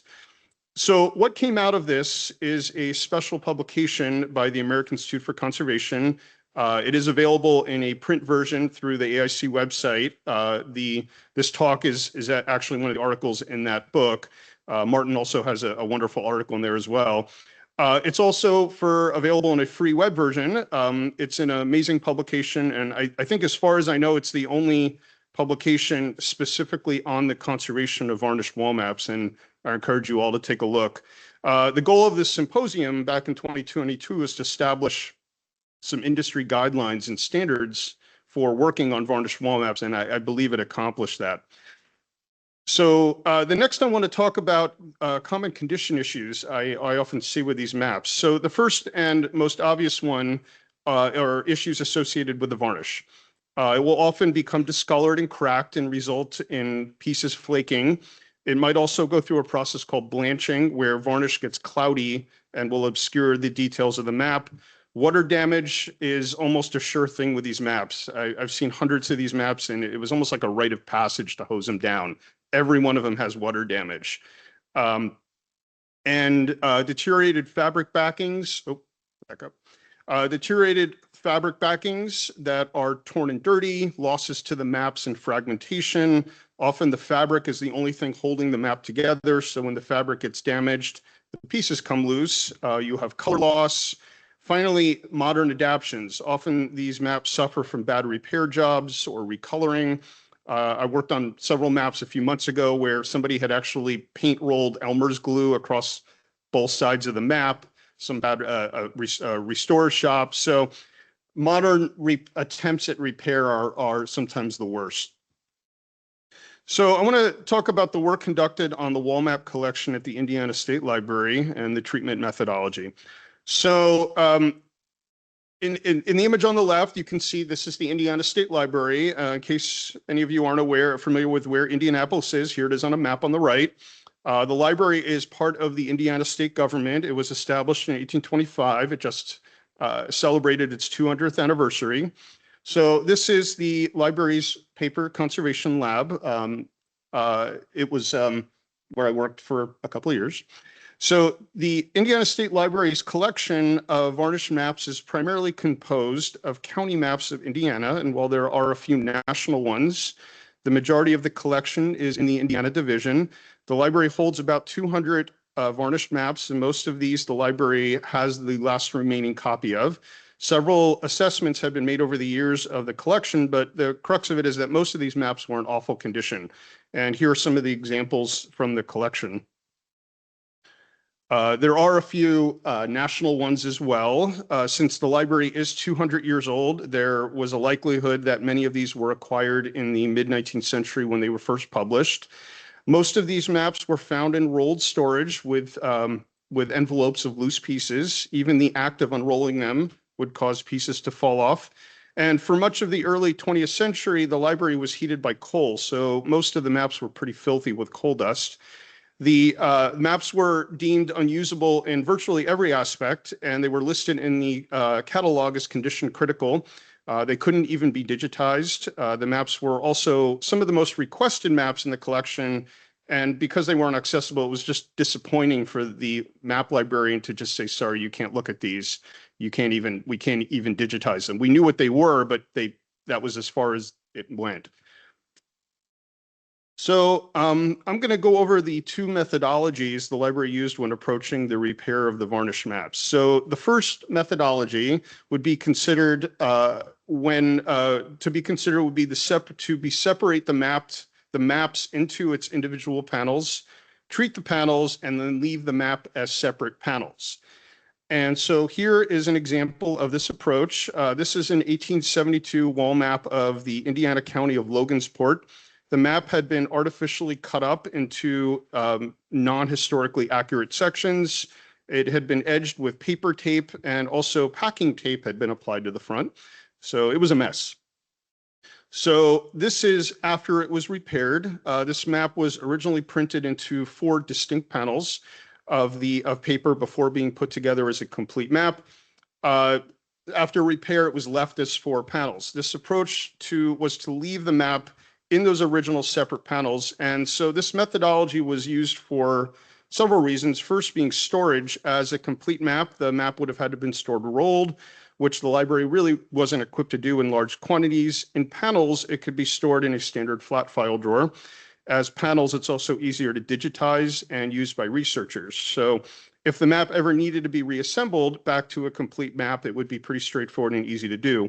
It's also important to remember these maps are primarily research maps as opposed to exhibition maps. So most of these will never be put on display again. So I want to walk quickly through this methodology, the steps of this process with another map as an example. This is a very rare 1852 map of the city of Madison, Indiana. This is how it came up to the conservation lab. As far as we know, this is the last remaining copy of this map. This map also illustrates the severity of the condition of the maps that would typically come up to the lab. Okay. So it had been wrapped in Tyvek cloth and was also so fragmented that even the act of unrolling it would cause pieces to fall off. It was also so dirty, most of the map wasn't even readable. For most of these highly deteriorated maps, you get one chance to unroll it. And once it's unrolled, you're basically committed to working on it. So here it is after it was photographed, and it's before treatment photographs. So I'm going to walk you through the process of how this map was fixed. So the first step is removing the varnish. And there are several ways this can be done, but typically the method we used was on a piece of equipment called a suction table. This is essentially a high-powered downdraft vacuum table. The map is placed face down and ethyl alcohol is sprayed through the back of the map. The alcohol would go through the fabric, through the paper, and it would solubilize the varnish on the front of the map and pull the varnish into blotter paper that would be between the map and the suction table. And this approach allows the varnish to be removed without risking pieces falling off. And it also allows for a lot of control and actually reduces the quantity of the ethyl alcohol needed to remove all the varnish. Ethyl alcohol can cost as much as $100 a bottle, with not including hazardous material shipping charges. So it can get very expensive. So here you can see all the varnish that got pulled out of the map. What you're looking at right there is all that's all blotter paper. So it's all the varnish that came off the front of the map coming up, moving onto the blotter paper, along with all the dirt that was on the front of the map. So the map is then washed in successive baths of alkalized hot water. And during the washing process, the map is routinely lifted out on a rigid support. It's gently brushed while being sprayed with a Japanese mister. And this removes any remaining varnish and dirt. And this process keeps all the loose pieces in their correct locations and prevents this from becoming what's essentially a floating jigsaw puzzle of loose map pieces. And so here you can see the cleaning process. This would be done in a straight grid system to help differentiate areas that had already been cleaned. And you can see it right there. So that's a cleaned area versus the dirty area. So after the wash, the map would be put face down and the original deteriorated fabric is carefully removed, making sure pieces don't move while the fabric's getting pulled off the back. And here's a detail of all the loose pieces. This whole process was built around not making sure these pieces don't move. So all these pieces have detail, even though the map's face down. So it's important to keep everything in its correct place. So the map is then lined onto Japanese paper with wheat starch paste, which is the traditional conservation adhesive for paper. And this photo shows the treated section on the left next to the untreated section on the right. So this section's been fixed. This section has not been fixed yet. And this is the map before and after it was repaired. The images on the left are the before and the images on the right are after. And then after the map was fixed, they're individually encapsulated into polyester film using a piece of equipment called an ultrasonic welder. It's a fancy word. Basically, the machine just welds Mylar together. And so the maps are individually sleeved and then stored together in flat file drawers. So the second treatment methodology we would use is for the more important maps was to take the treatment further by rejoining the maps back together into a complete map. And this approach was reserved for the more special maps in the collection that might eventually be used for exhibition. For maps that are treated this way, they're eventually stored rolled afterwards in storage on a 6-inch acid-free corrugated core. This approach wasn't taken often, only for the most important maps in the collection. And I'm going to briefly walk you through this approach. This is the approach I do often for client maps in my private practice now. So this is a very important 1852 map of the city of Indianapolis, one of the earliest maps of the city. And as far as we knew, like many of the others, this was the only remaining copy of this map.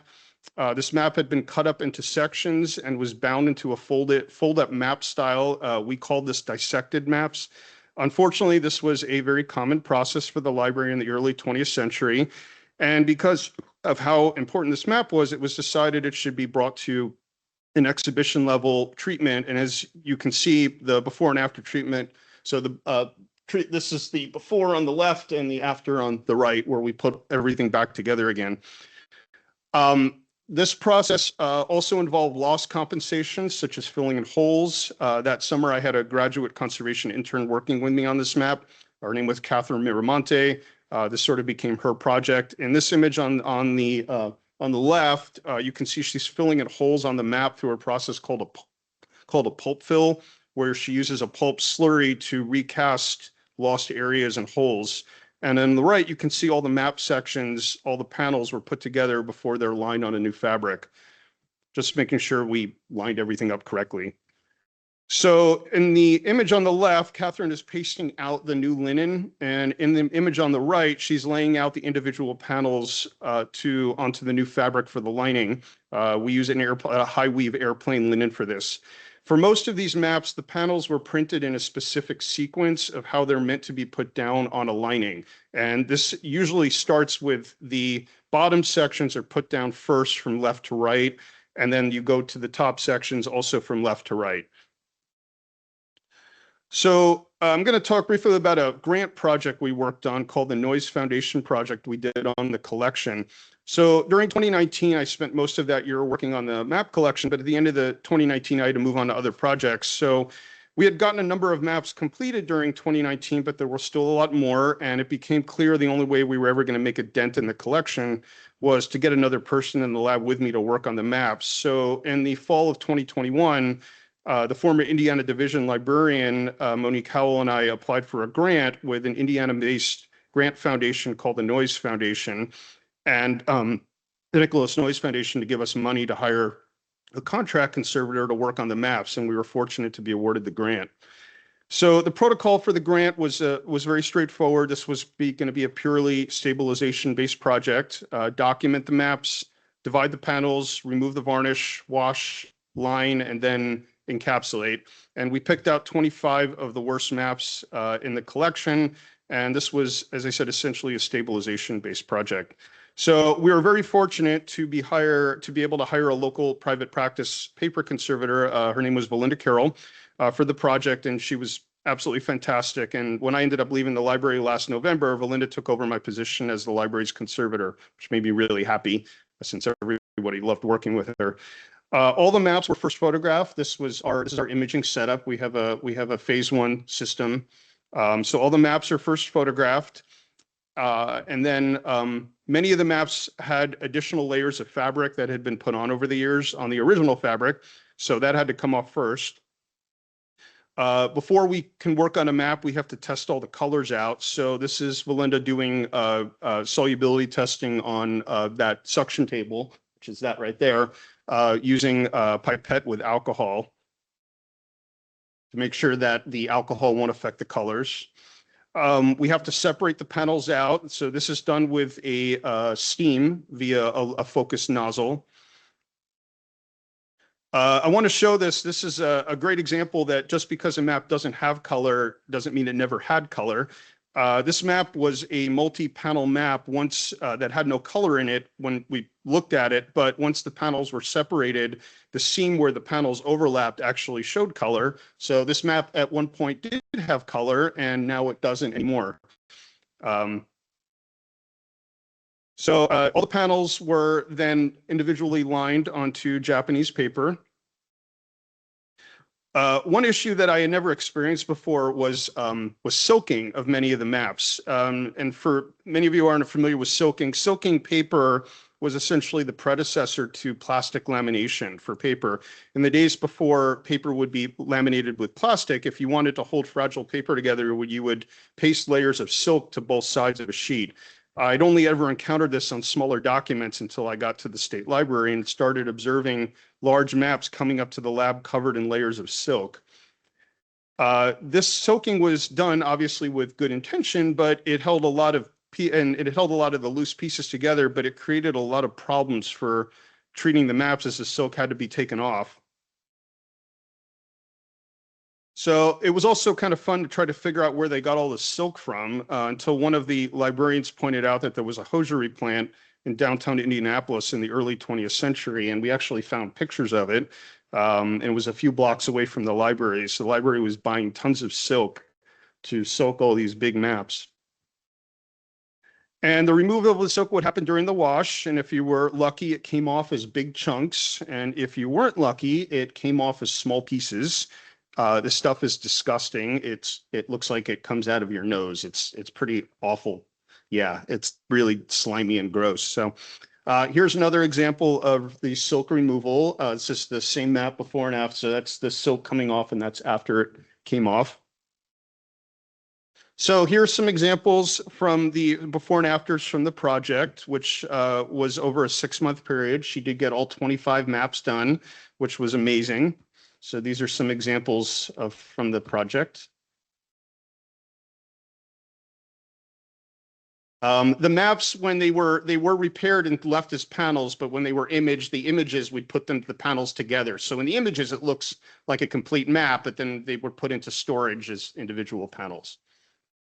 So I'm going to end with this. So over the years, I had a variety of graduate summer conservation interns, and we actually designated each intern would get 2 maps to work on during their internship. And so this became sort of a theme. And so these are all the 3 graduate summer interns I had over the years, and each one standing in front of their maps. So, and I had to thank you, everyone.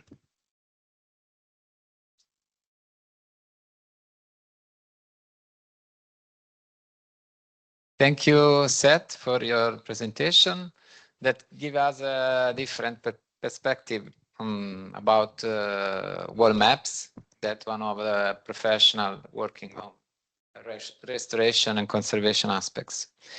We are a bit late, but I think there is a place for some questions, discussion before the coffee break upstairs. Please, Annalie. Thank you.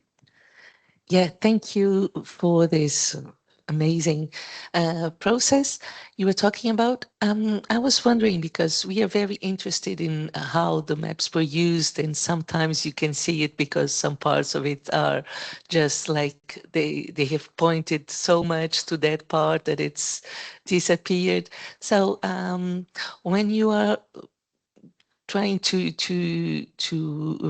conservate and restitute the original map, do you keep this, or do you miss all this usage records? It's a very tricky question because there's a lot of ethical decision making that goes into how far back we would take a map to. Do we take it back to its original, closer to its original printed condition?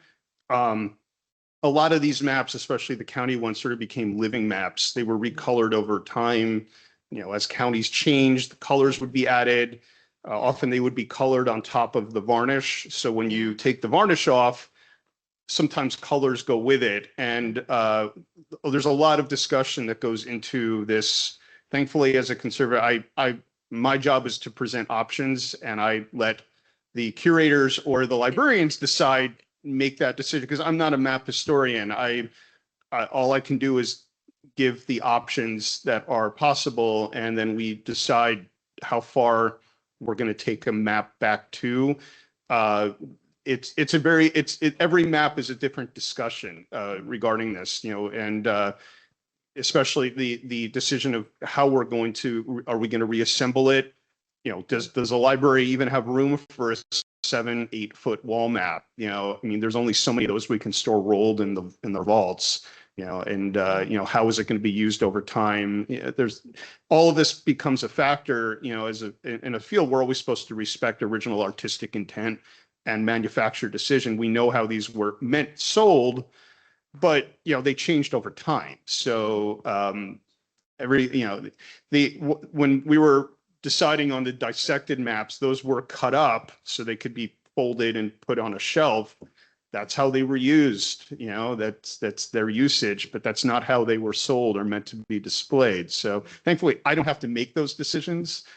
The librarians make those decisions, and, you know, they are responsible for their collections and the eventual. So there's a lot of discussion that goes into all of this beforehand. And then I present an option and they decide, and we go with that.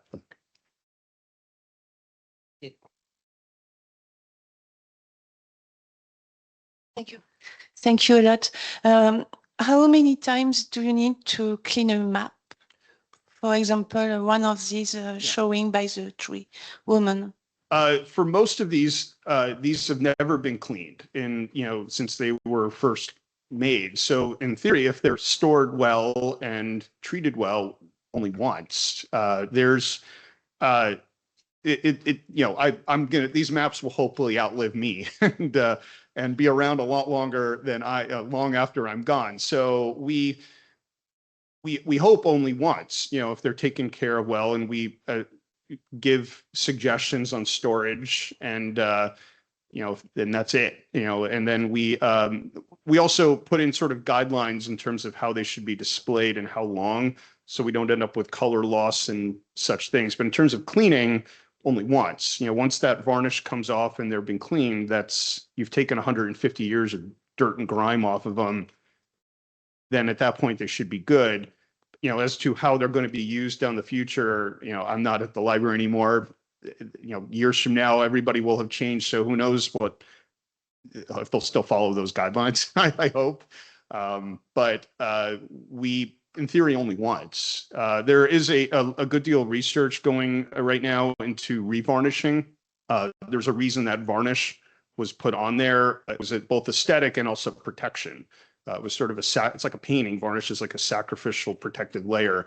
And so there's actually a fair amount of work now going into the research of revarnishing, of putting new varnishes on, still in its infancy, and they're still doing work on the best way to do that, and that would actually add another protective layer to it. So in theory, only once. You would only have to do this once. But yeah. After we have a question from home. Thank you very much, Seth. It is very inspiring for us. And as a map curator, I have the question, because we very often are in the situation that we have very limited budget. Yeah. We can't afford the conservation of all our holdings. Many of us, I'm sure, we have these varnished maps, and they are in more or less bad condition. But we usually have to choose, if we have some small budget for the conservation, we have to choose 1 or 2 maps to be conservated. So what is, according to you, the alarming state? Which damage is the most alarming for us? Yeah. If we have to decide which map to choose? Often I sort of categorize damage into 2 categories. One category are things that are truly detrimental to a map. It's going to get worse over time. It's going to cause more pieces to fall off. Things like tapes and glues, things that are just going to get worse. That's one category. The second category are things that just annoy you. They're distracting. They're not going to change. They're not going to get any worse or better. They're just annoying. Stains, water stains, they happened. You don't know when they happened, but the damage has already occurred. It's not going to change over time. So when we triage maps out for priority, we really focus on things that are actually going to get worse. Is there packing tape on it? Are there pieces falling off? Is the map not even usable anymore because it's blanched? The varnish has gotten so dark you can't even use it or even digitize it. I'd focus on things that fall into that category versus things that just are distracting and annoying. And, a dark brown stain is not going to get any worse. I would put that as a lower priority, things like that. That's how I would sort of categorize it. Is the map in storage with an envelope or a Ziploc bag of loose pieces? And, every time you unroll it, are more pieces falling off? Those are the maps I would prioritize first, so they can be used. If it can't be used, what is it? At that point, if it's living in your storage rolled and you're afraid to unroll it, what's the point anymore, right? So the goal is to make a usable map so it can actually be utilized by people. Otherwise, yeah. Thanks.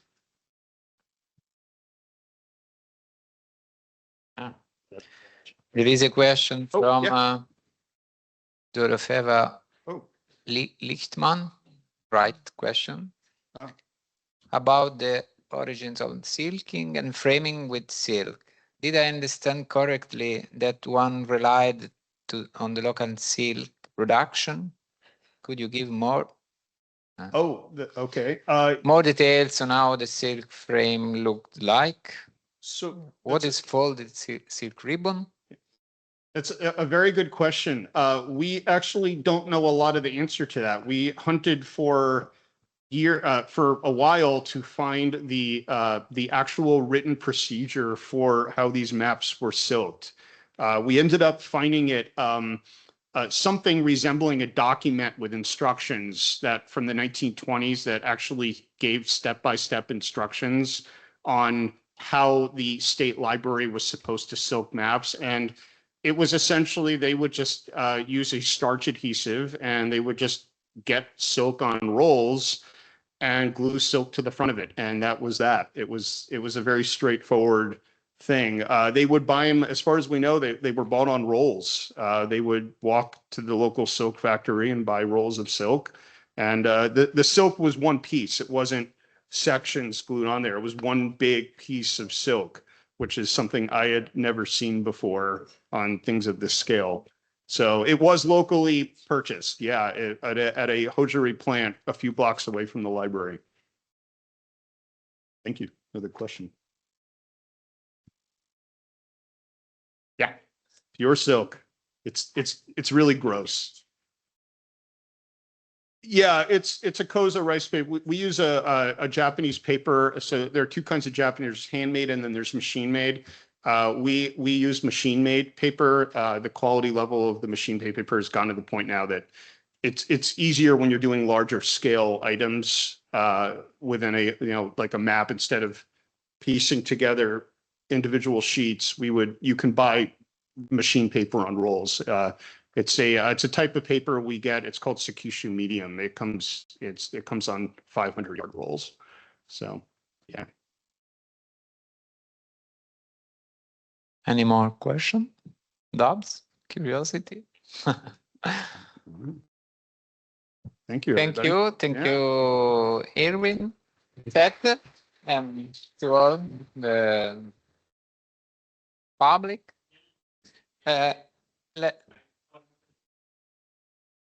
Let's go upstairs for the coffee break, and 10:45.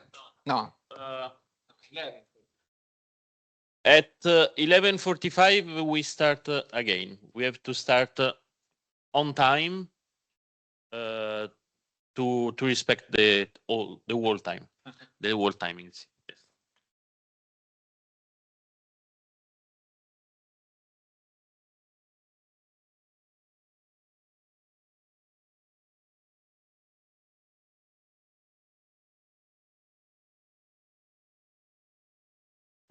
Please, Sian Dongwon, can you try the presentation if it works, as we have break now, if you are here?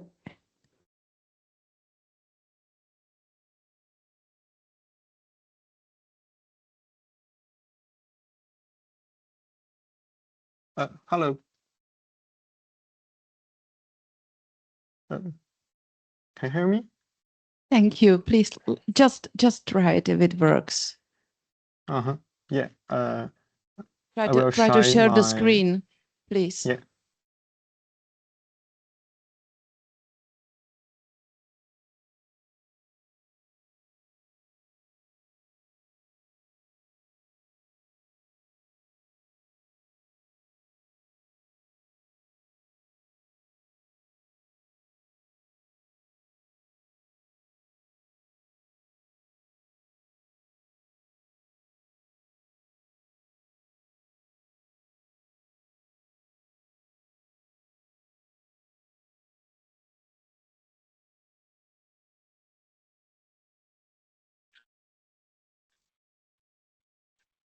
Sorry. I must Okay, thank you.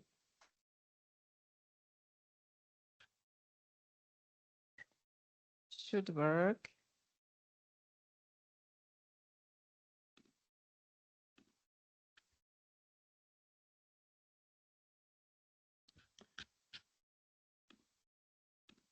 Trying to check the presentation will work for. Okay. Okay. Benissimo. Great. Thank you. So you can see my PowerPoint, right? Yeah, we can see it. Okay. Great. Thank you. Thank you. Thank you. So we'll see in 20 minutes. Thank you.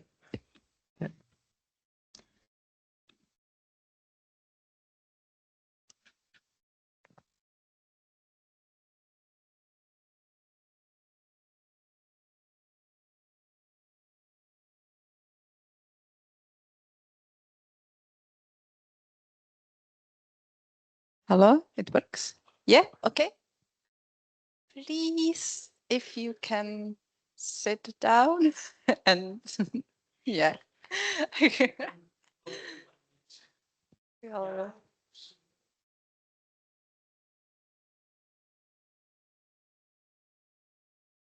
Okay. Can we start? Yeah.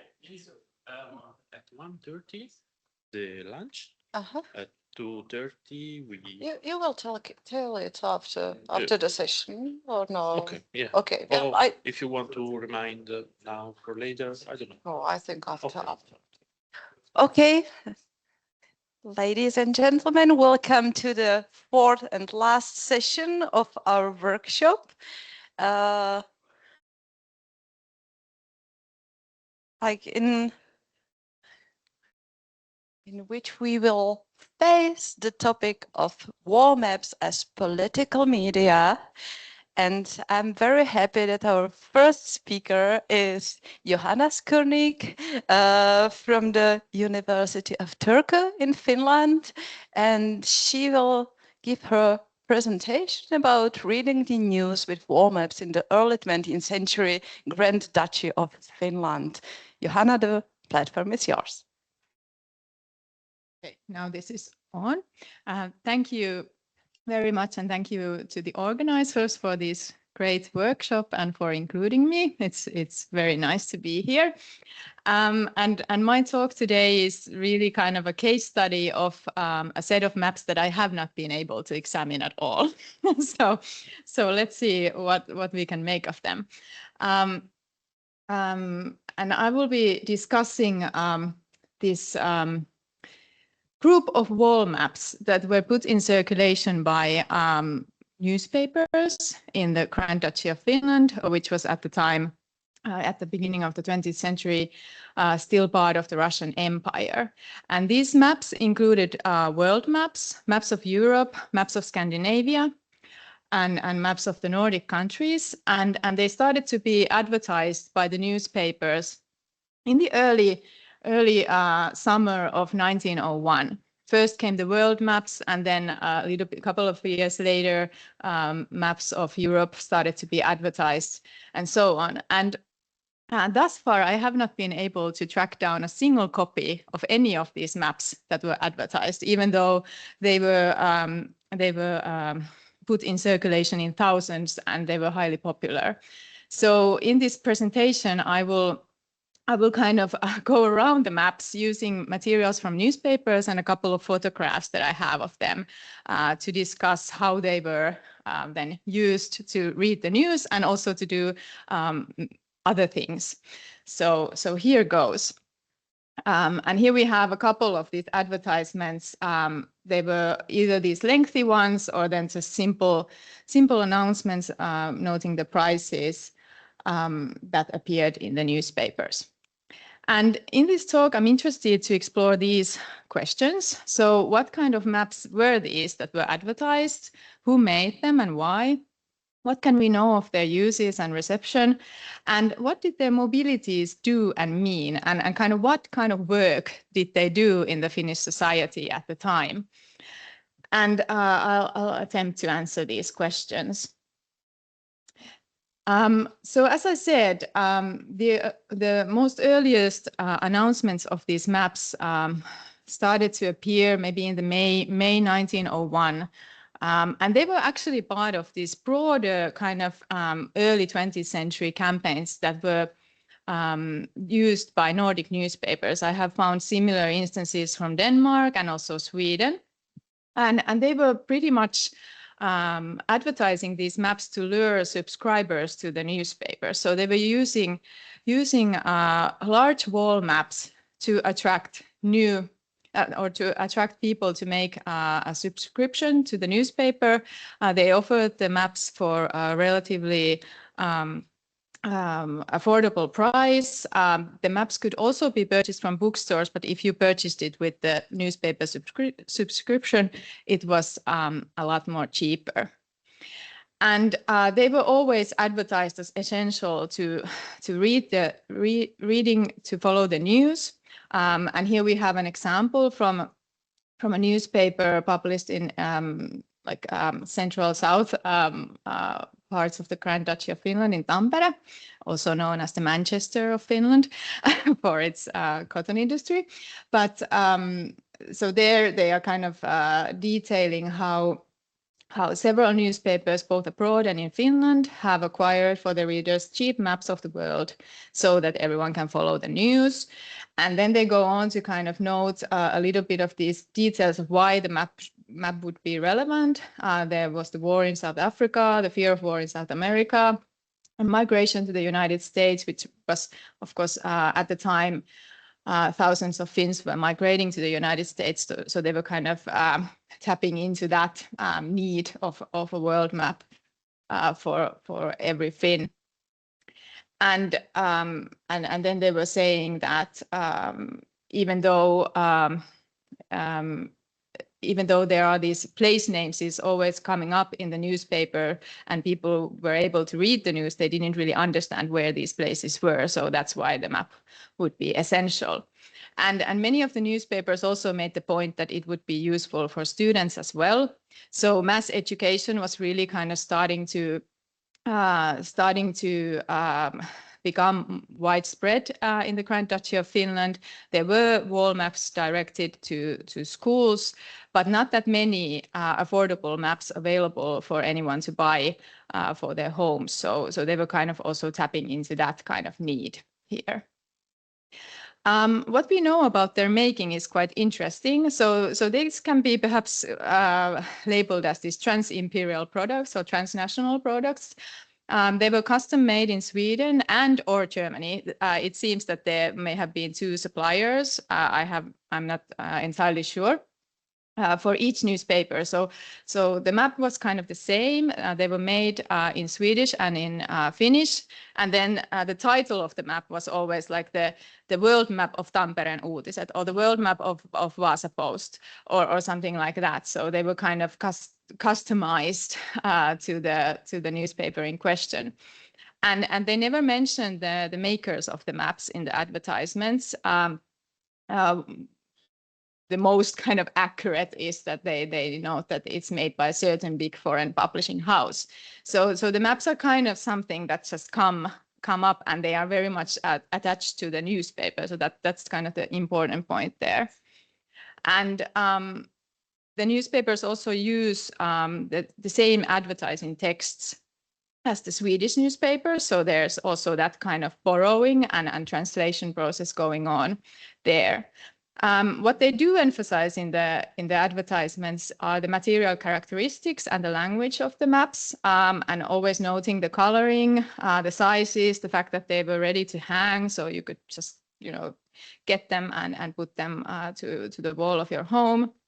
And the language factor was very important because at the time modern Finnish was very much still developing and becoming more widely used in Finnish society.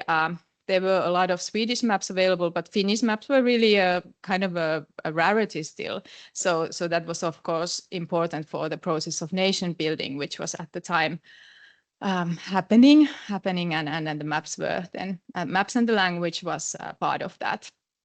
And an important point that the newspapers were always making is that you could come up to the office of the newspaper to inspect the map to kind of become certain of the quality before you ordered it. And what these people might have kind of encountered is a setting like this.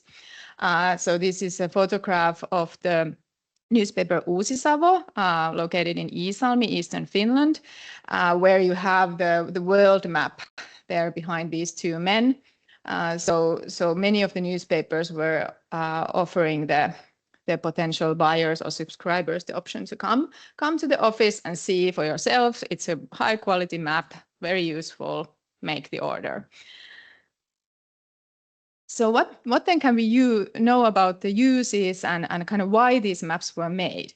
So at this time, there were many newspapers established in the Grand Duchy of Finland. Many were also banned by the Governor General of the Grand Duchy or censored and due to this kind of political situation of oppression and this kind of tightening control by the Russian Tsar of the political climate in the Grand Duchy of Finland. But there were many newspapers established, and the maps became a kind of tool for them to compete with each other. And many there were often many newspapers operating in the same city. So then they were quite keen on acquiring exclusive sales rights to these maps so that they would then be able to offer the world map to the subscribers and then lure the people. And in the newspapers, you can find a couple of these debates where in a specific city, the newspapers are debating about the fact that who actually has the exclusive sales rights to these maps. And if we recall that all the maps were kind of customized to the newspapers, it wasn't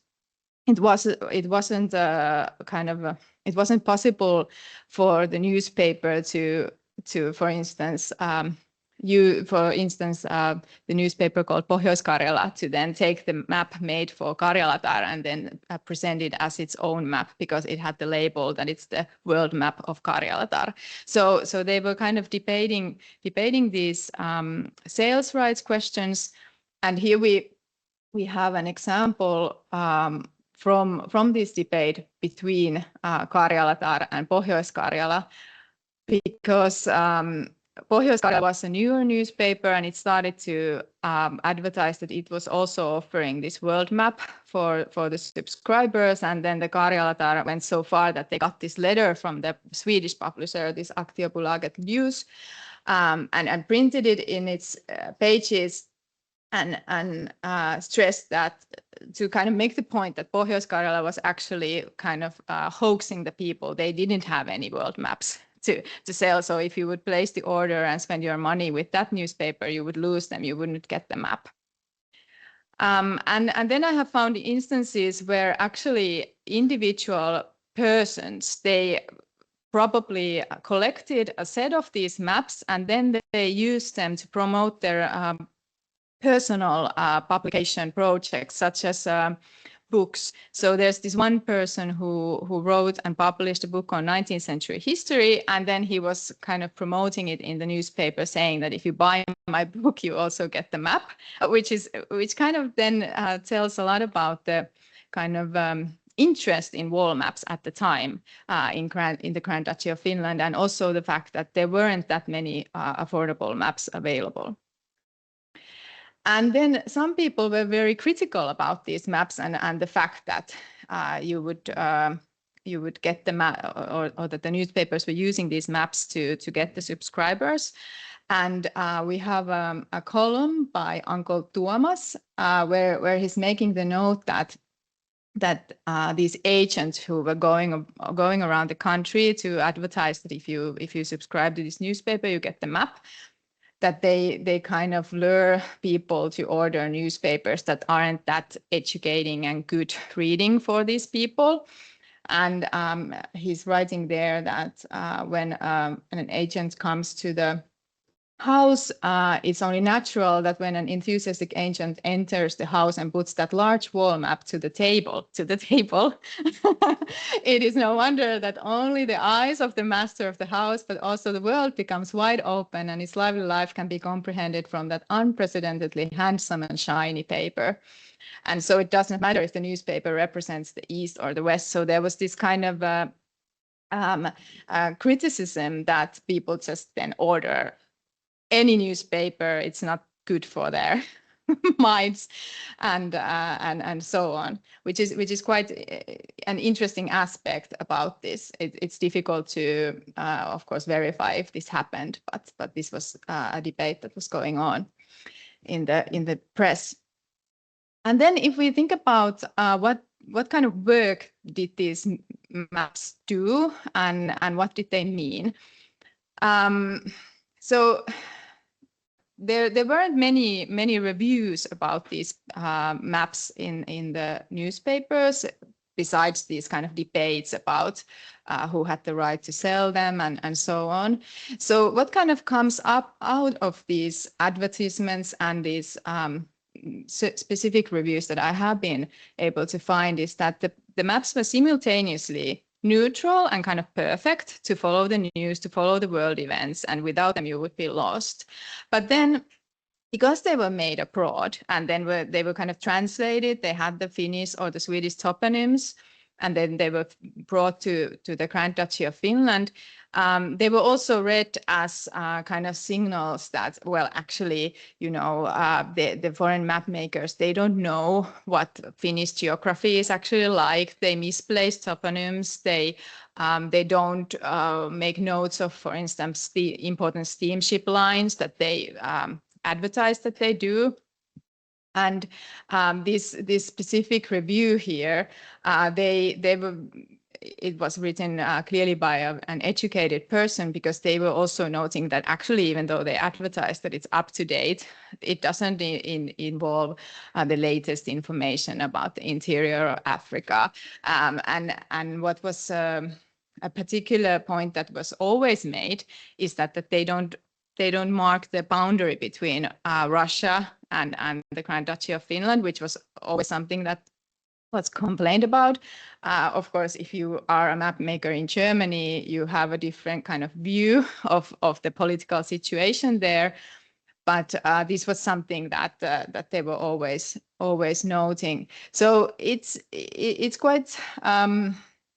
So somehow you have this wall map that is presented as this neutral. It's with the news, so it's up to date, but then it's always kind of positioned and partial.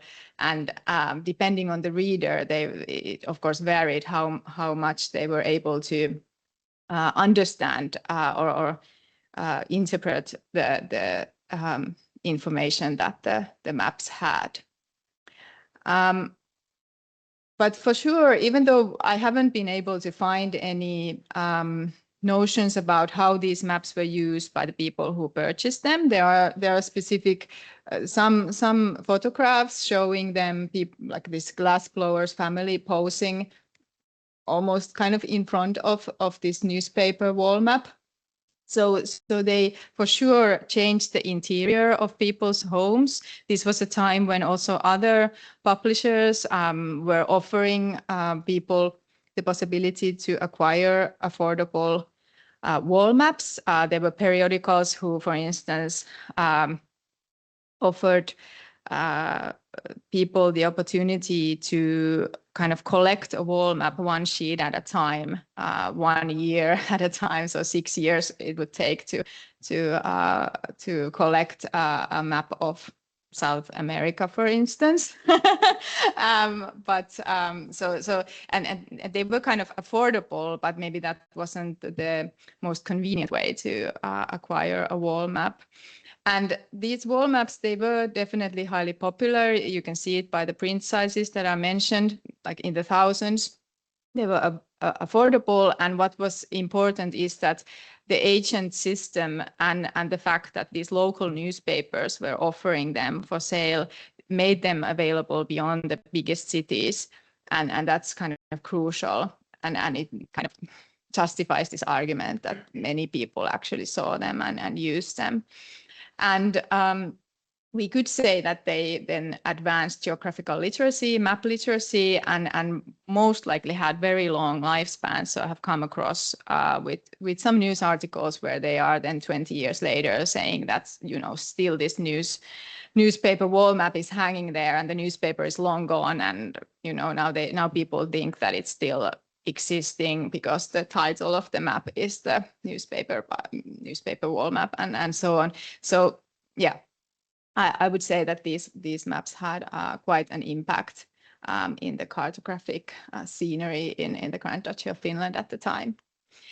And then just some concluding remarks. So here we have a case where these wall maps are kind of news maps. They were presented as this useful and necessary tools to understand the world and to kind of be in the world. And some newspapers, they actually kind of made this link that even though we have these news maps on the pages of the newspaper, they're not enough. So you need the wall maps. And here we have seen that they were kind of these marketing hacks and promotional products for the newspapers. They were affordable and popular, and for that reason made quite an impact to the audiences who subscribed to these newspapers and acquired these maps. But of course, we don't really know how people interpreted what they saw when they looked upon these maps when they were on the table or on the wall or rolled somewhere. And then what I find interesting about these maps in particular is that you can really kind of see these transnational or imperial mass products in circulation, and maybe start to think about the knowledge that these maps have as this translocal, that it kind of crosses over space, and then the situatedness of map use and reception, it localizes what's on the map, but then you kind of have this ideal of cartographic information or geographical knowledge that can travel over distances, but then it's always located.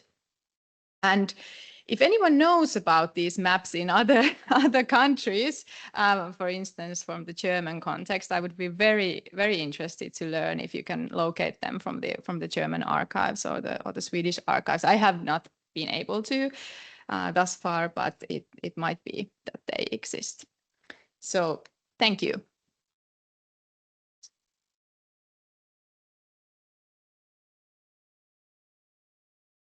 Thank you, Johanna, for the fascinating talk. From the Czech perspective, I know about this like advertisement from the newspapers, but it was not so wild or so aggressive, the market, I'd say. But it's quite fascinating, and I will have a look, definitely.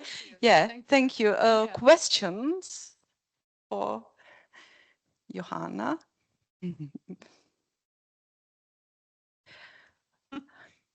Okay, I wanted to ask, and it is like follow-up question for that. Like, I know from the Czech perspective that there were usually some ads, like two versions. You could like have the loose sheet of paper or something like more expensive. And that's I wanted to ask. Yeah. Was it possible to buy, for example, these wall maps with rods already, wooden rods already, or something like that? Yes. I think the case here was that they were kind of ready to hang. And that was also an issue because when the newspapers were then sending these to the countryside, for instance, they had trouble in getting the maps to the buyers in one piece. And then they were also charging extra from those people because it was like a bulky package that they needed to make. So they were kind of ready to hang, and that also made them different to the maps that some other publishers were advertising as this like one sheet at a time or as loose sheets. So that was also kind of perhaps benefit for these newspaper publishers, because one criticism was that even though some publishers offered the opportunity to buy these sheets separately at an affordable price, then someone in the countryside, they had no access to people, or maybe they didn't have the funds to then put it on cloth and varnish it and put it on these wooden rollers. Yeah. That's it. That is very important from the materiality point of view. Exactly. And my second question, so you were talking about harsh criticism on the newspaper, but was it also like, did this debate went also to some geographical journals and on the academic level? Like, was it also discussed at this level that we have very scarce of Finnish map and there is these maps on disposal? Let's do. Did it somehow like flourish the debates of creating more academic or like from the for Finnish geographers? Well, I have not come across those commentaries, but of course, like just before these maps started to be in circulation, the Geographical Society of Finland had published this Atlas of Finland, and there were these kind of professionally made maps by geographers in circulation, but they were. And the atlas was too expensive for the common user. But yeah, I have to maybe check if there's any commentary about the. Yeah, they usually, like my experience also is that they were super critic, but the Yes. second, they didn't do the second step, like to do something with it. Yeah, and yeah, it would be like I wouldn't be surprised if there was, because of course anytime anyone published an like an atlas for in Finnish, there was always debate about how the place names should be spelled, because it wasn't the modern Finnish was only developing, and they didn't really know what to do with the foreign place names and if they wanted to use specific letters or not, and so on. So yeah, and because I don't have access to these maps, it's difficult to know what kind of spelling they actually then used. Yeah. Thank you. Other question? Turo? About this point pointed out by Jitka, I would to say something about the Italian context, because it's quite interesting. Some publisher that played a role very important to the diffusion of maps, of wall maps, sold the maps by a subscription in advance. Yeah. Want to pay in advance to promote the publishing of the map. Then, if it's a map with several sheets, you receive a sheet every week, for example. Yeah. And no, in some newspaper, you can find the editor, the publisher, Vallardi, for example, said the first 4 sheets will be published in 2 weeks. The fifth 2 weeks later, and they scheduled the exit of the sheet, and then you can pay to have some folder where you fold the sheet, or ask to have the roads to bring together the sheet, and or then you can ask to have the map as tapestry, and the publisher do all the job of people for the publisher. It's going to interesting. Newspaper followed the publication with small articles, the publication of the maps, and this is about before the unification of Italy as a whole, as a united reign kingdom, and there's no a geographical society, but there are some cabinet or group of people interested about geography, publishing some journal or a gazette, and they discuss about the quality of this operation of dissemination. It's quite interesting, and you can find a lot of sources. Just last remark, one source very important to know this news in Italy is the fourth of cover of the publisher catalogs, where they they put there an advertising of the publication with some news, with some special event like exhibition, as yesterday we saw. And it's quite interesting how the publisher moved about this topic. Yeah, it is really fascinating, like the materiality of these processes of acquiring wall maps, actually, and how you're able to do it. And I think like the 1 sheet per year, that's like the Finns had a slower pace, but they were these maps that were used a lot by school teachers, and then the teachers were making the point that okay, so now we have these loose sheets. And how are we able to put the map together and use it in the way that it's meant to be? So that's also quite interesting. Yeah. I'd say that let's keep in touch. And this is definitely great source of information, this newspaper advertisement. Yes. And like short comments. This is really great. So if you have this German Probably, but I want to talk about this. No, I just wanted to ask, I mean, you already touched it. How's the situation in schools? I mean, they made the atlas, the national atlas, Yes. which was too expensive for like a wider public. But then how's the situation with school maps, school materials? Because that would be interesting. And maybe is there any, maybe even some kind of remark from official, like from the government side, that they want to start distributing these geographic knowledge, because it's way easier like selling a wall map or distributing a wall map than doing like a whole school atlas or atlas. Yeah, there were specific map makers who produced wall maps for schools. They were maybe, I don't know, what would I say, 6 times more expensive than these maps. And then there were like these societies for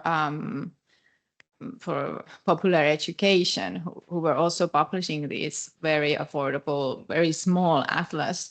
But in this criticism about the map and how poor the contents were, the author was making this point that, you know, this Society for Popular Education, we could just use its atlas, even though it's small, it's affordable, and at least it's correct. So they were making that point. But then I don't know, but the government, like what their relationship would have been with this, because they for sure authorized these kind of official school maps. Yeah, I haven't found any commentary about that. And of course, even though the school wall maps were available, it didn't mean that they would have been acquired to all schools, because they didn't have the funds. And I have come across several instances where they say that the teacher has drawn the map themselves. Yeah. Okay, any other questions? Okay, thank you, Jordana. Oh, Jordana. Johanna, sorry. Missed your name. Yeah, so the next presentation by Wang Xiadong will be online, and I have another set information for you. Our last speaker, Iris Schroeder, has to cancel her talk, so we will have only 3 presentations in this panel. Yes, so please, Wang, if you can share the presentation, and the platform is yours. Can you see it? Yeah. Okay. Thank you for the invitation to speak and for making it possible to participate online. And I'm sorry I can't join you in person. And the title today is Maps of World Reconstruction and the Treaty of Oneself in East Asia War Maps. And it will be given in 4 main parts. Study in the history of cartography now recognize that China and Japan were close followers of the West in the mapping techniques. It's also clear that the roles of maps in geopolitics, both in research and propaganda, was greatly highlighted because of World War I. So let's explore East Asia from this perspective. Up until 1920s, right after the close of World War I, the world was unmistakably shaped by Western dominions. Yet, this doesn't mean that the agents of non-Western society simply vanished. People in East Asia listened for news from European, but the key question here is how these news were received, interrupted, and contacted to East Asia's own political realities and demands. And for today's speaking, how they visualized and circulated this interpretation. You may be familiar with what went down in Europe, but I think it's still helpful to touch on the Asia side for some background. As British traditional islands, Japan took over Germany's colonies in China, Qingdao City, during World War I. At the Paris Peace Conference, China and Japan had a heated fight over who got the city. In 1990s, under the Treaty of Versailles, Qingdao ended up as Japanese. That debate spread through China and mixed with other troubles to spark a big public protest like the May 4th movement. To fix it, the city was returned to China through talks in 1920s. So let me introduce these maps. The process and the publisher in Asia moved fast on this. The treaties were signed at the end of June 1990 and take effect on next January. In September 1919, a war paper named Peace Memorial reconstructed war maps came out in Tokyo, Japan. Then in the next January, the Zhonghua Book Company in Shanghai put out the war reconstruction grid map. In May that same year, it also released Atlas figures, included 32 maps. I will focus on this Japanese war map. Even though it's been digitalized now, I can see marks of where it once hung, and tears from the tips showed it rarely was put on a war in the past. So at the top side, a title card listing the map's name and publisher, and just above that, piece memory, and draw under the supervision of a doctor of science. This map shows its own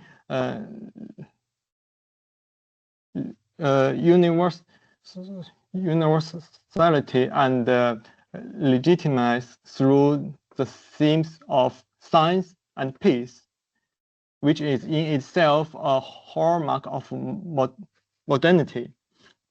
Although the whole map lays out a war outcome and the name of workers who truly mapped and produced it were tucked away in the bottom right corner. Illustrating the post-war territory change for reader is this map's core aim. In cycle, the mean maps were, you can see, were small-scale insights, showing border change in key treaty-affected regions. In counterclockwise order, they were Western German, the Balkan, the former Austro-Hungarian, and East German, also the Mariana, Caroline, and Marshall Islands. Most of the details poured into Europe. The use of insights further strategies Western Europe as the visual heart. Furthermore, it also takes Japanese as another the visual heart, because firstly, it marks on Japan and its colonies in deep red. Secondly, it marks and only marks Japan's control over the sea, which highlight two colonies, Qingdao and the island in the South and in the South Pacific.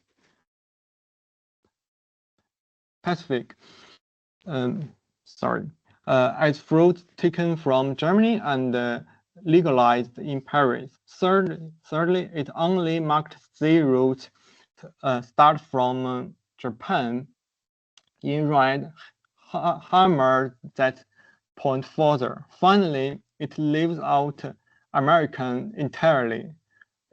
Even though US influence pops up in the map, it creates a visual balance between west and east on the left and the right side. At the bottom of the map is the legend. I have translated it here based on how it's laid out. We can take another look at these maps and noted a few key visual strategies in its use of color. First, it highlights the changes themselves. It only distinguishes in the legend between several different forms of territorial occupation according to treaty, but it use pink color to show all of them rather than the color of the country that guide new territories. Also, it means that cartographers had to singles out specific land in maps to note which country holds them. Secondly, it doesn't draw a line between homeland and colonies.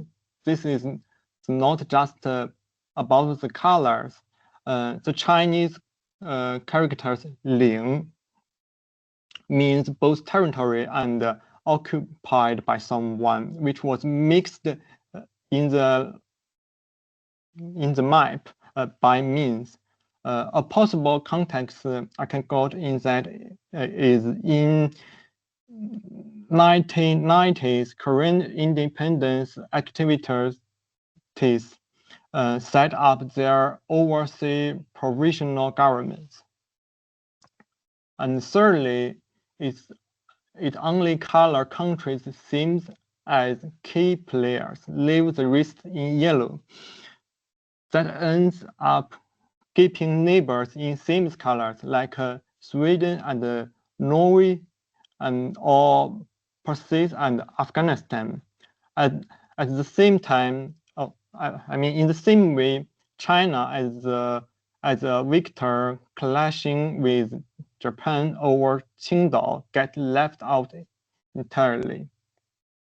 These methods are not perfect, but they do make this map come across as if it being tweaked from an old vision. Someone may ask that most maps drawn from period editions anyway, but this one put really emphasis on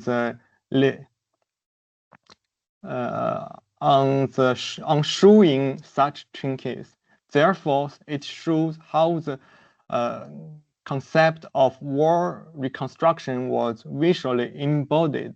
The old war is getting remade, and it is still unfolding dynamically within a draw centralism of East and West. So in this map, World War I truly takes on global dimensions, differing from its original names in East Asia, the European War. On the Chinese war maps, first I have to apologize, although I have confirmed that there at least 2 color war maps on these themes still exist in China, but because of their very strict policies on historical map management, I haven't seen anyone, and there is no chance at all I can share any visual copies with you, but I can still walk you through this section by using the atlas and the text.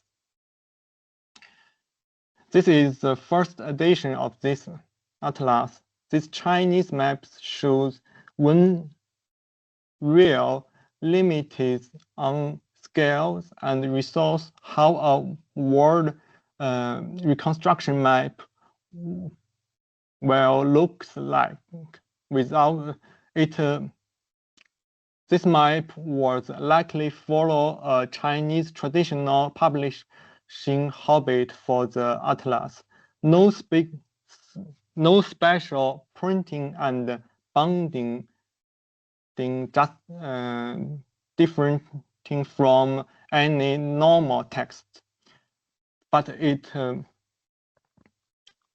we can see it has some color choice as similar as the Japanese versions.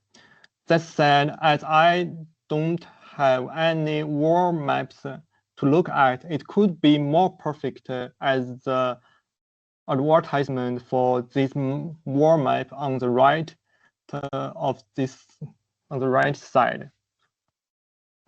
Zhonghua Book Company reinsures the war map at least once after that, and they refund and reprint atlas several times, at least 3 times between 1921 and 1924. Judged by the title, later versions perhaps slipped the maps from the normal text. However, the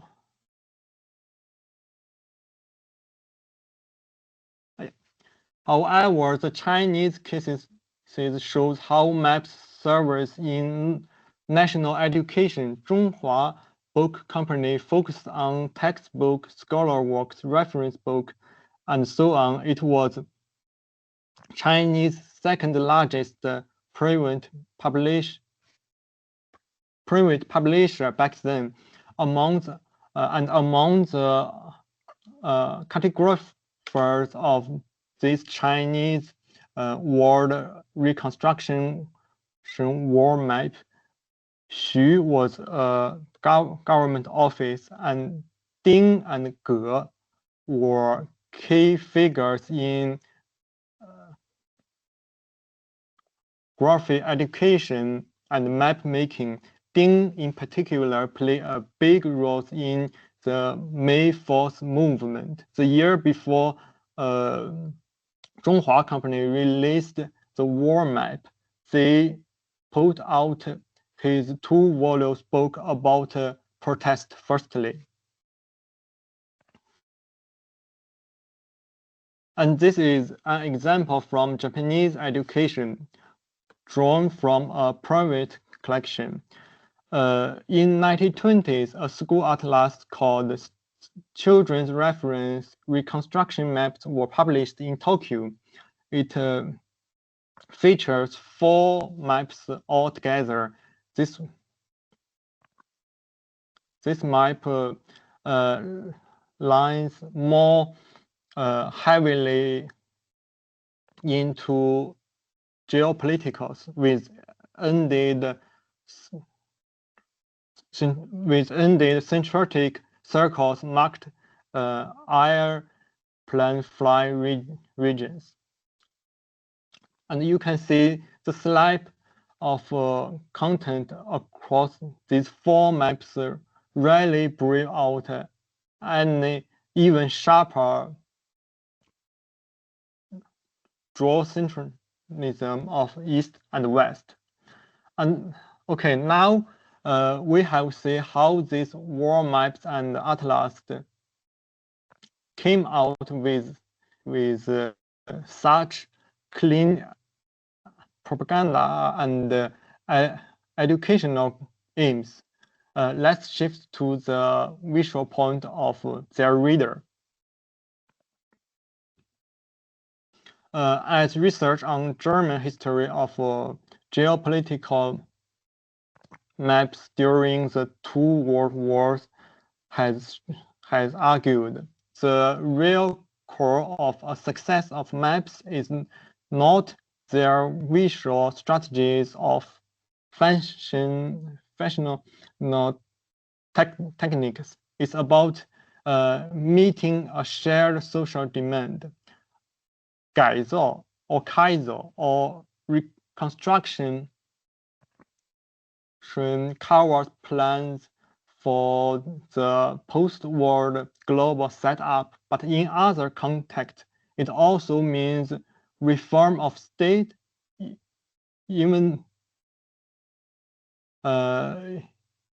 development of society, and even the change in person's thought.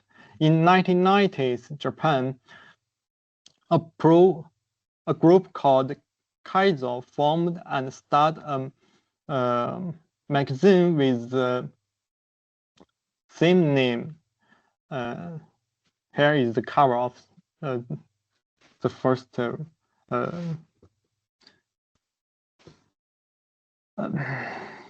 this Kaizo so soon turned into a platform for discussing labor and social issues, plus talks on Marxist and socialist ideas.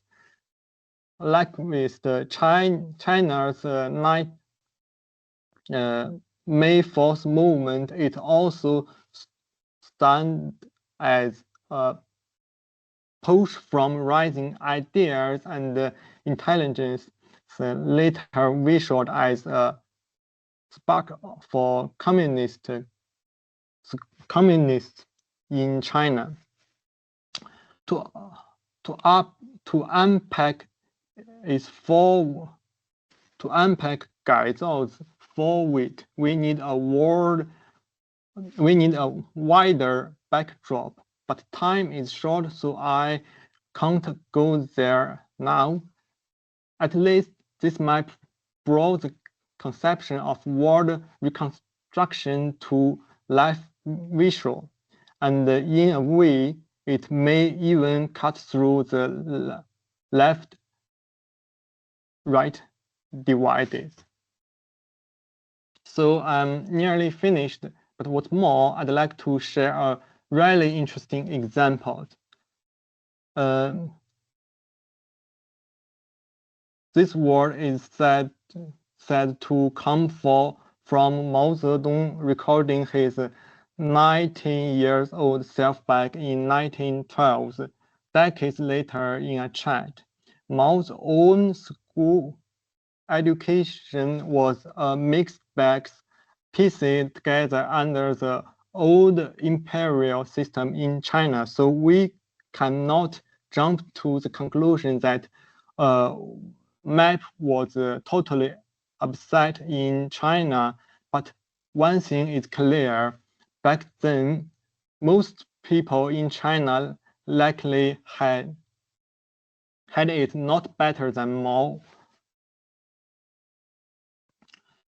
This example shows when a map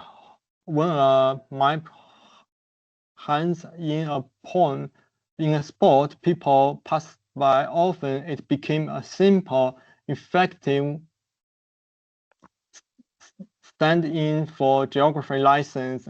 Gazing at a world map of world is seeing the world itself. So when nationalists turn to map for modern education in a later comer nations, enlightenment and propaganda were entangled in visual forms. The world map of world draws an enlightenment that is naturally global and imaginative because it is both rich and poor all at once. On one hand, it's rich. Unlike a book or even an atlas, it can make a flood of new knowledge straight at people, all in one direct hit. On the other hand, it's poor. You can't spot the place from your daily life in it. For more, it's Shaoshan. And there is also no deeper information to experience others' lives in the rest of the world either. So one have to image other place based on their own daily experiments, just like what Mao did. Okay, that's all. I hope it would be inspiring, and thank you so much for your attention. I'd welcome any comments and questions. Thank you very much. Thank you very much for your presentation. Questions for our colleague? Maybe there is also something in the chat. I saw. Oh, no question. So, yeah, Dominic. Thank you so much for this really great talk and opening our perspective towards a totally different set of wall maps, let's put it like this. So I would have a general interest in this publisher you were mentioning in Shanghai. It's could you tell us a little bit more about this publisher and maybe about their program or any other wall maps they were publishing?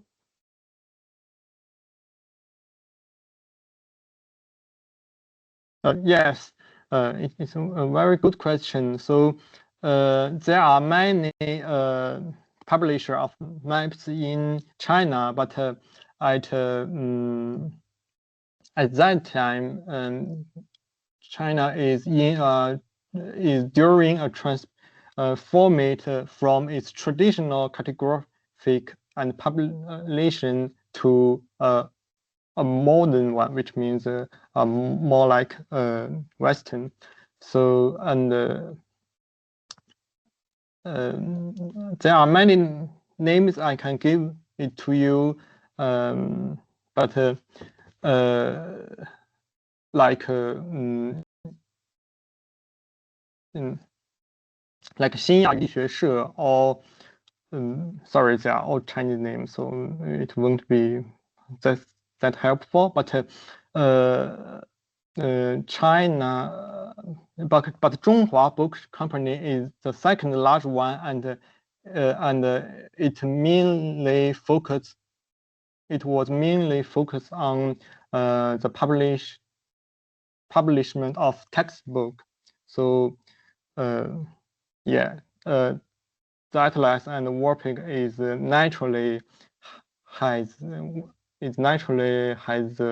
educational aims. Yeah. Yes, Nali.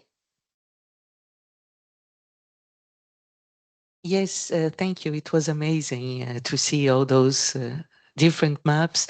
And I was wondering, it's a world map, but it has no Americas on it. So it's maybe a silly question, but it was maybe considered that would be the word, or how do you interpret it like that? Yeah, I think Japanese ignored America by means because it will balance because firstly it will visually balance the European and the Japanese at the right and left side, and secondly it is a map about how the world is reconstruction, and they may thought there is not any border changes in America because of the treaty, so they just cut that part off. So anyway, the aims is showing how the world is changing rather than world itself. Okay, thank you. We have the question in the chat. So it's Vera Dürrefer-Lichtmann asked about the abundant usage of pink color in the maps. So could it be related to the diffusion of in the so-called mangy pink?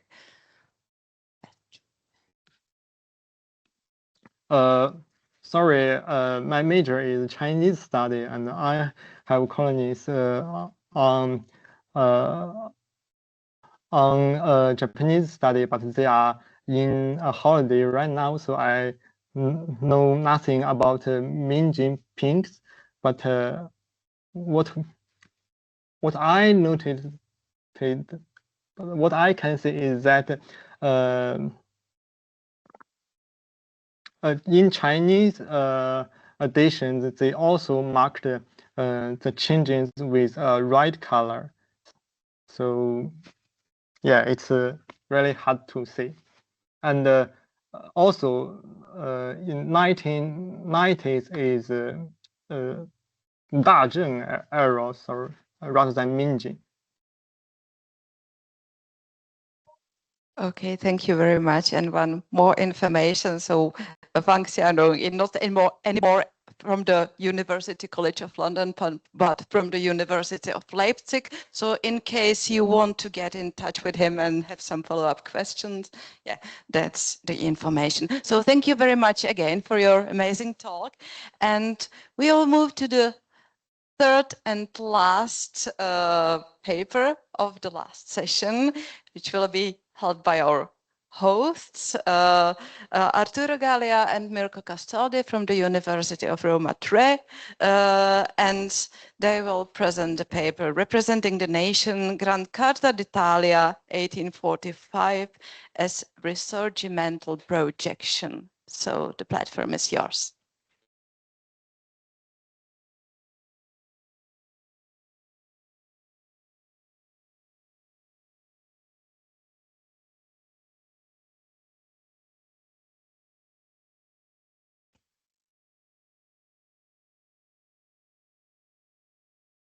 Good morning, everyone. Our presentation proposed some reflection on the impact of geography and cartography on the Risorgimento and on Italian society during the 19th century. The birth of the Kingdom of Italy in 1861 was the result of a long and complex process, the Risorgimento. Centuries of political fragmentation and control by foreign powers came to an end. The Risorgimento was a process driven by diverse forces. There were multiple ideas of Italy, sometimes competing, sometimes in conflict with one another. Yet these ideas were also capable of finding convergence to realize their common objective. The Congress of Vienna and its consequences were a significant turning point, causing profound disappointment among a segment of the Italian population. The oppressive atmosphere fostered the dissemination of Risorgimento ideals, laying the basis for the future struggles. The concept of the nation that developed in Italy during the Risorgimento is the result of a process of cultural and rhetorical construction developed by intellectuals. Through symbols, images, stories, and values, these intellectuals created a national imaginary. Based on powerful emotions, this vision was centered on love for the homeland, hatred for the foreign oppressor, and the desire for freedom and unity. This inspired the actions of the Risorgimento patriots, culminating in the involvement of the masses in the national cause. A multitude of narratives and representation was produced, presenting a common history, a shared destiny, and a homogeneous cultural identity, all projected onto a very specific space. The territory of the peninsula had been characterized by extensive fragmentation, making it necessary to delineate a uniform image of Italy. In this process, geography and cartography played a significant role. In the national pantheon, alongside much better known names such Mazzini, Cavour, and Garibaldi, we also find other less celebrated but equally important figures. A series of cultural figures like writers and scientists took part in this struggle using culture to make their contribution to the cause. Among these were the geographers.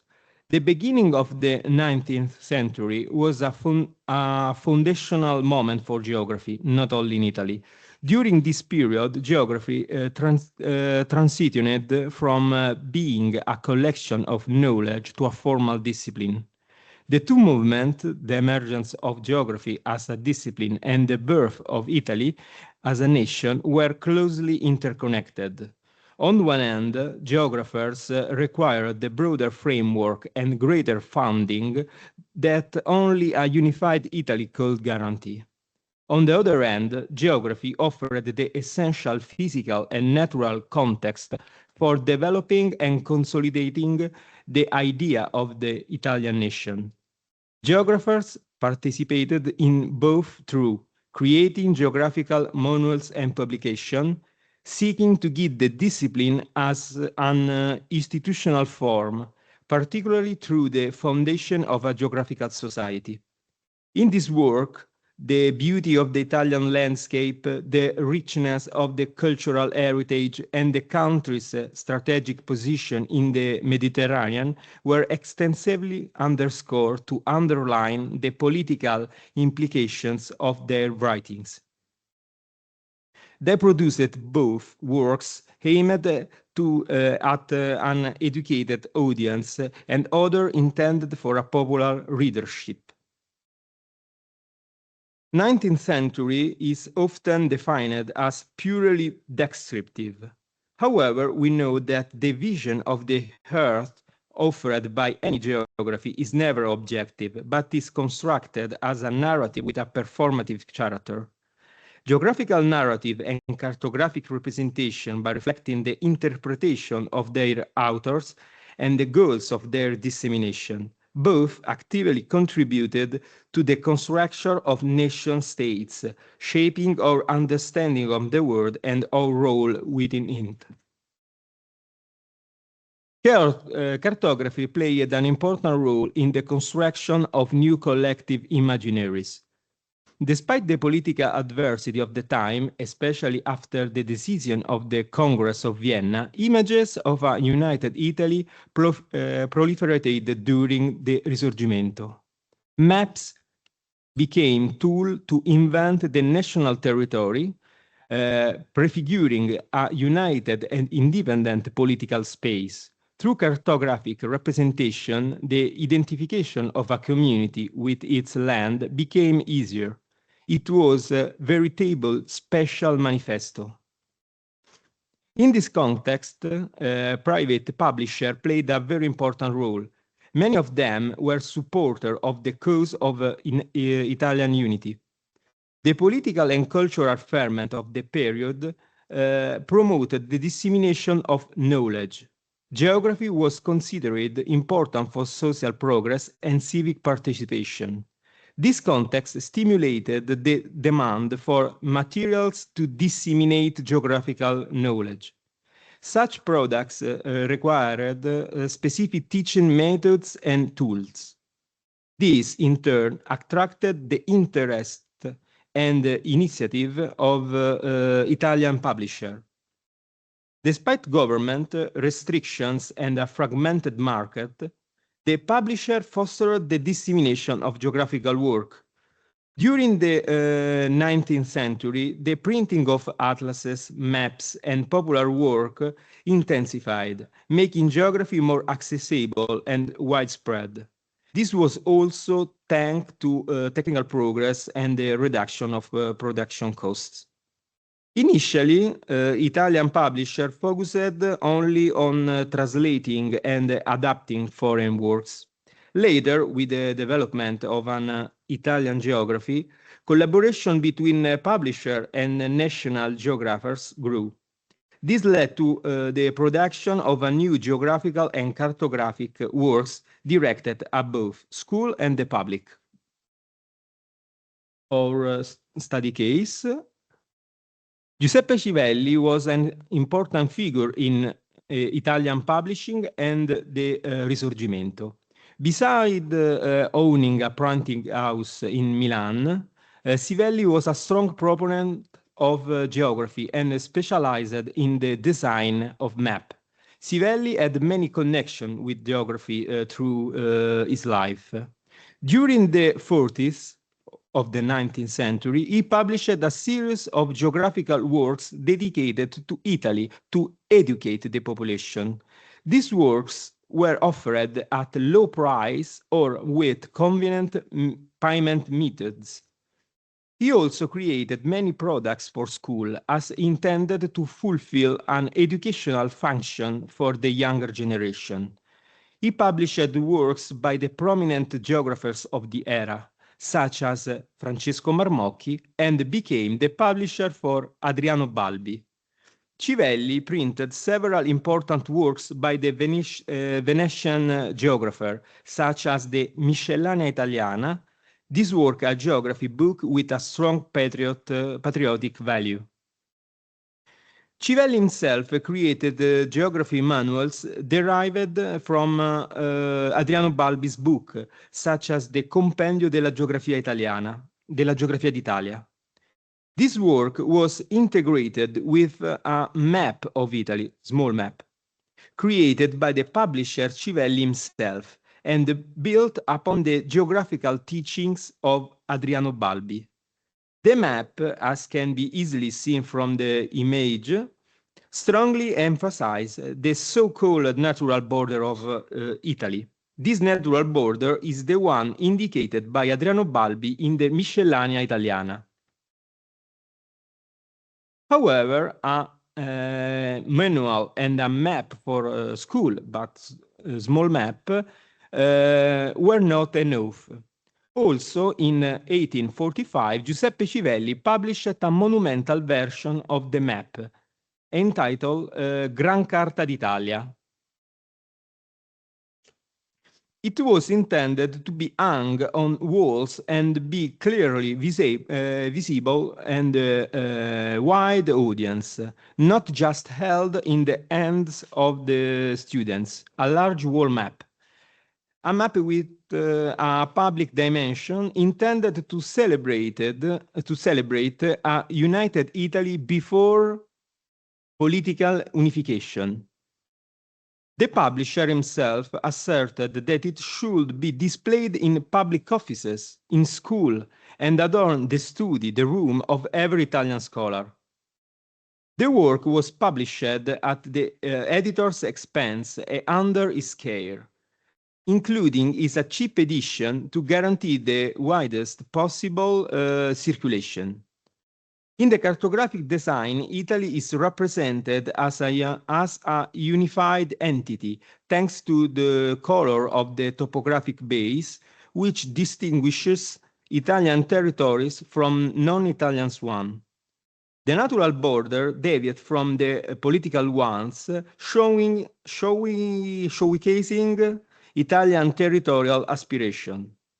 The map is, as proclaimed upon it, on the cartouche, dedicated to the illustrious Italian geographer Adriano Balbi. Who was Adriano Balbi? Adriano Balbi dedicated his work to geography and to Italy during his life. His life was a mix of geographical studies, patriotic commitment, and fervent participation in cultural debates of his time.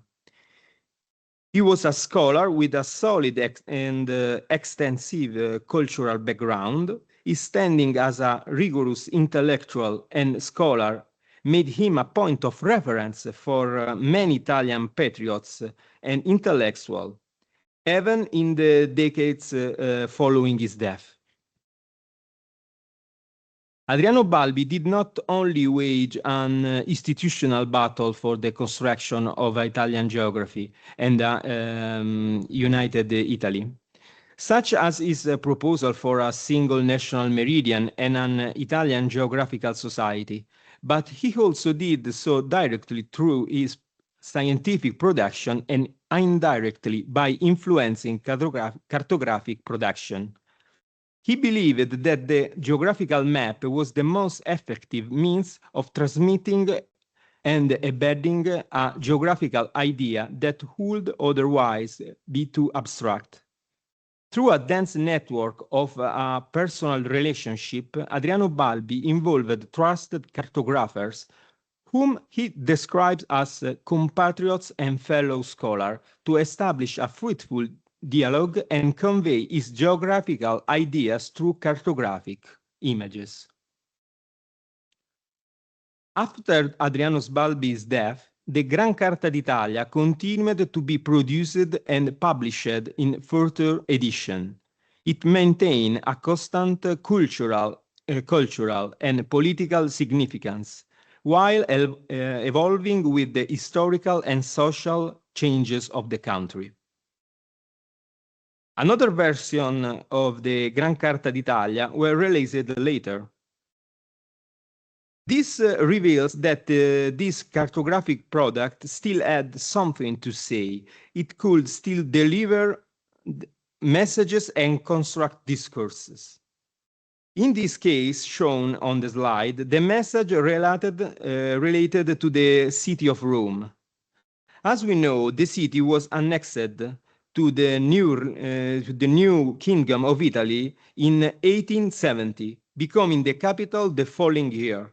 In this edition of Gran Carta d'Italia, the dedication to Adriano Balbi was replaced by a plan of Rome.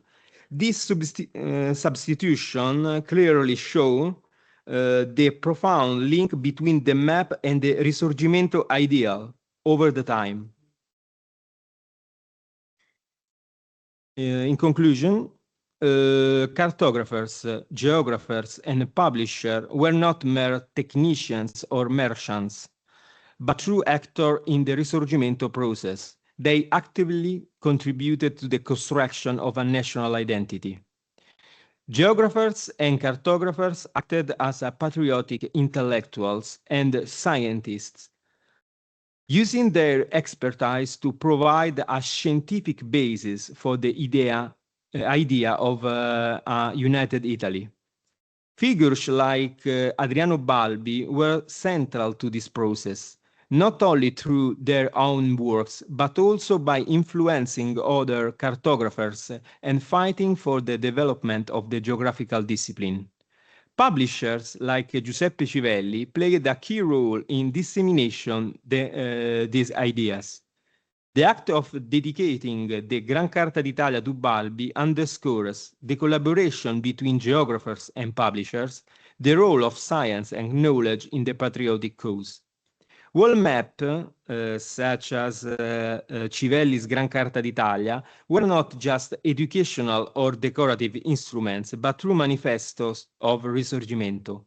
Wall maps were dynamic instruments, capable of adapting and conveying messages within the context of an ever-evolving historical process. Their size and public placement transformed them into powerful tools of mass communication for the era. Displayed on a wall, this map permitted a large public to visualize and internalize the idea of a united Italy. Thanks.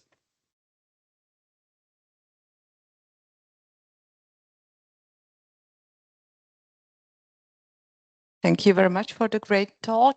Questions, I see Martin. Thank you so much, Mirko and Arturo, I guess, too. So nation building and map making go hand in glove, right? And what I find fascinating, and I was wondering if you could speak to that, how did Italians respond to suddenly receiving a national map when up to that point you would have had city-states or other smaller entities present themselves as equally independent and sovereign? And I speak from the perspective of American history when the nation state is founded and the states, the colonies, become states, and they have a really hard time graphically and cartographically showcasing themselves as, yes, we're independent, but no, we're not. We're now part of the nation state. And it's a total, I mean, visually, that's a very difficult rhetorical strategy. I was wondering if there's any kind of pushback and back and forth, or how did people negotiate that? Thanks. Thank you for the question. Is something like in the US, there are some ideas that go forward to the unification, promoted especially by publisher, by cultural group, geographers, and using maps as a tool for ideas. Local government played a double role.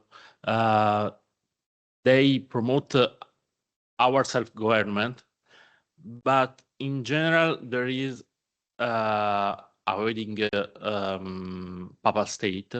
There is a tendency to the unification from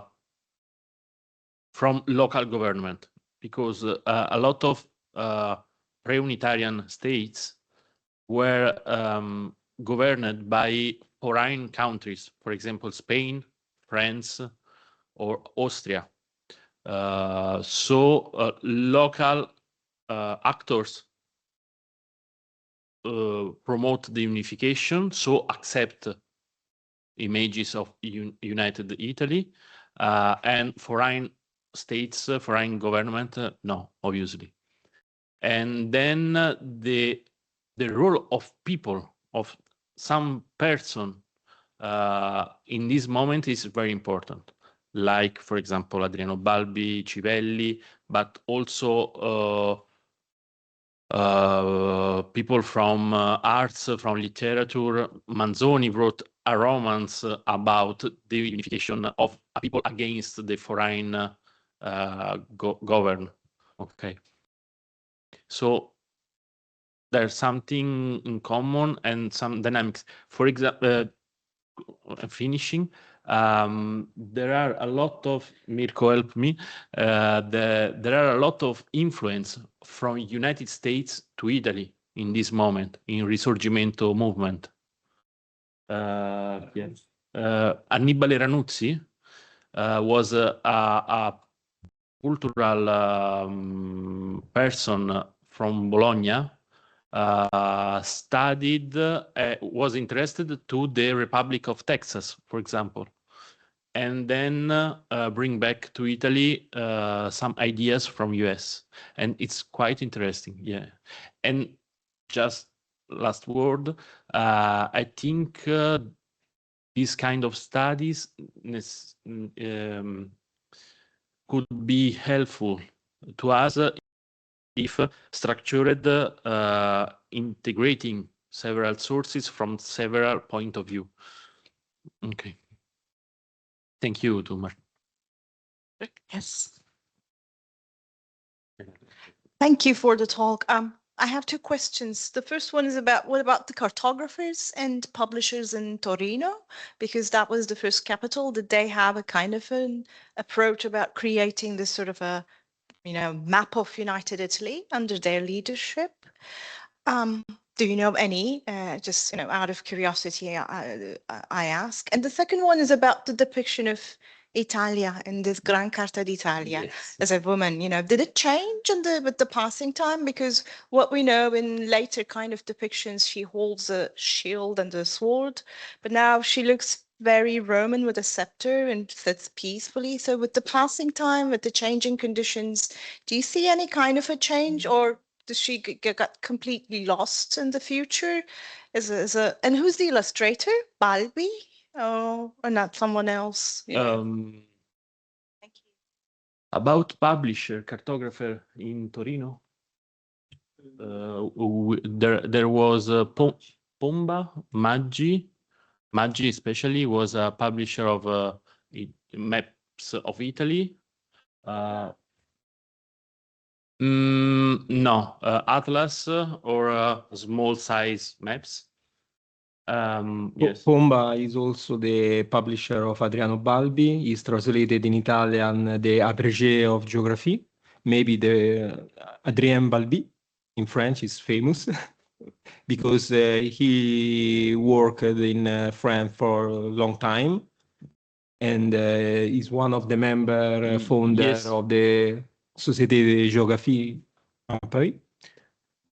But he published books, not maps. Pomba, no. And in the last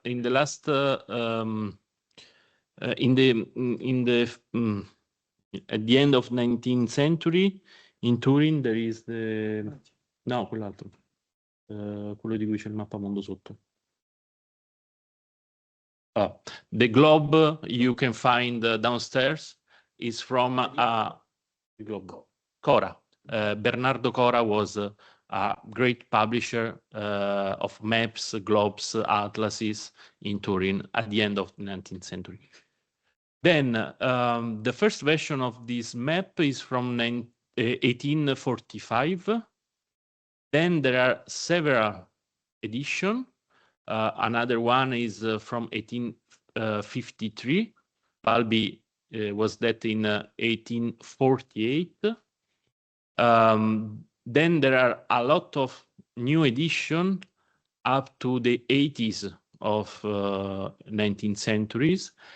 And the most important change is the cartouche, the dedication cartouche to Balbi before, and then to Rome as capital of the kingdom. But there are a lot of correction. For example, you can see the railway tracks, projected railway tracks with dot line. And in this one, you can see projected railway lines dotted and with a continuous line, the effective railway tracks. So you can find something about the elements, topographic elements of the map. Then, for example, this map has continuous lines and dotted lines of railways, but there are some elements that continues. For example, the profiles of mountain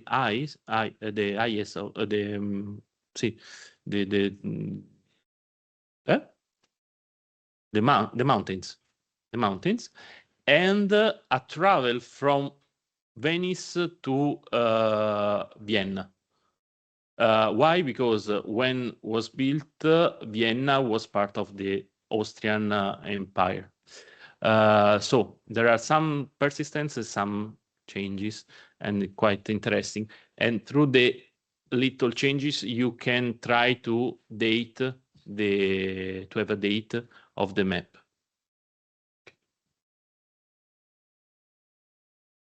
Okay, any other questions? Anna. We have time.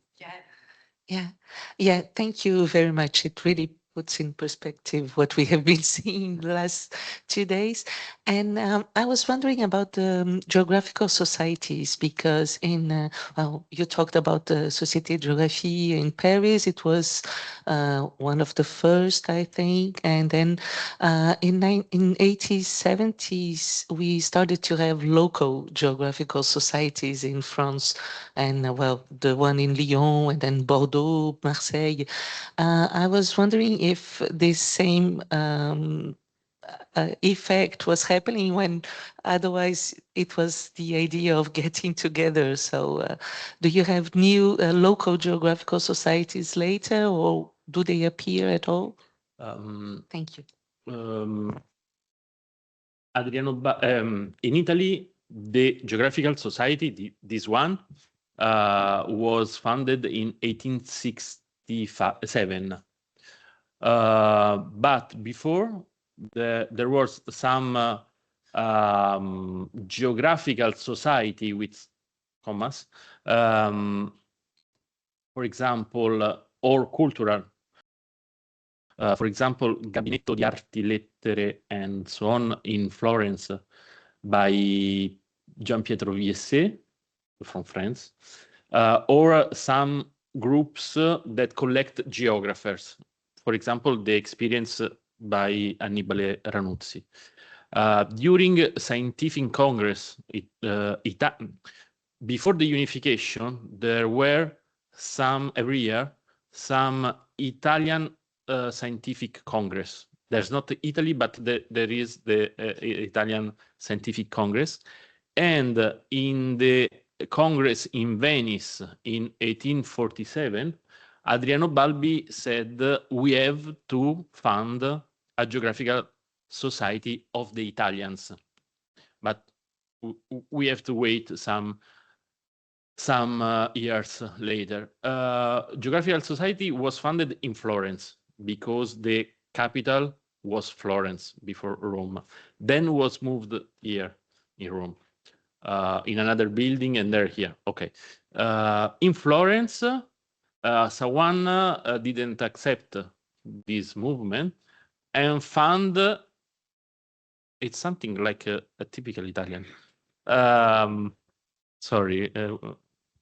We are this. They it's not. Is this? They draw us like this. A group of geographers founded the Geographical Studies Society, and now they live together. There is this one and the other one, and also we were able to fund another 4 geographical society. So in Italy now there are 6 geographical society with various names, but in the first decades, now I don't remember when exactly, Geographical Society, this one, promote local section of the same society, not local societies. Then during fascism were born local society of patriotic history, Società di Storia Patria, that collected historians, geographers, and so on about local studies from Abruzzo, from Lazio, from Campania. Okay. So this is... During the 19th century, connected to the exploration and the colonial time, was born many different societies in Italy, geographical, but also commercial and exploration. In Milan, in Naples, Geographical Society also impegnata working on exploration in Africa. During many decades, and the society in Florence is the heritage of the Naples Society, because it's the Florence section of the Naples Society. Now it's changed, fortunately, but was born in the period of the early colonialism of Italy. Thank you very much.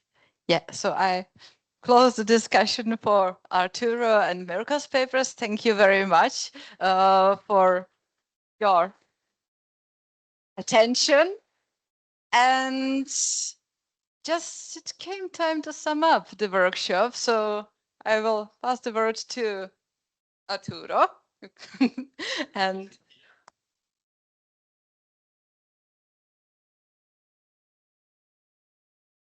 Okay, just a few words, then we can open a new final discussion with the intervention of Bayol.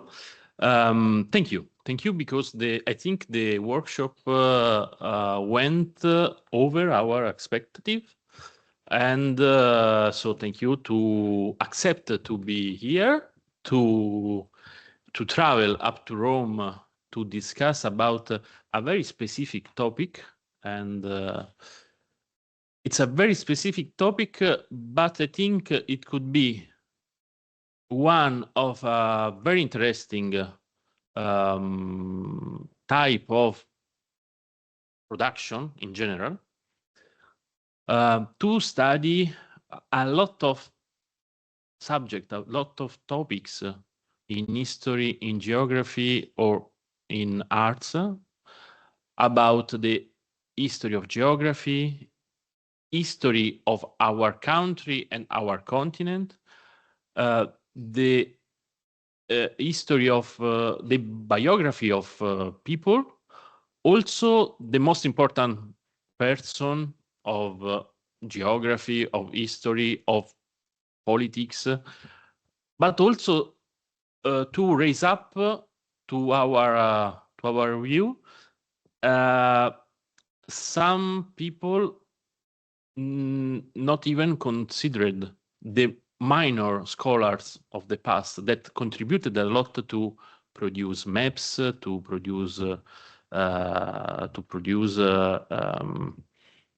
science in general.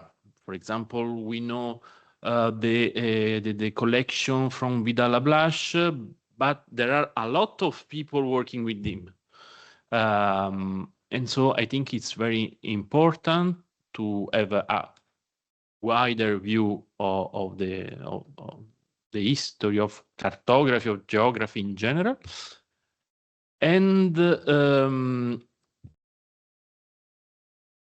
knowing the importance of people, yes, but the importance of the object, the materiality of the object, of the maps, in a world, in a liquid world, where digital images sometimes confuses us. Some images Mirko shows us are very wide, some other are very small, but in a monitor they have the same size. So going back to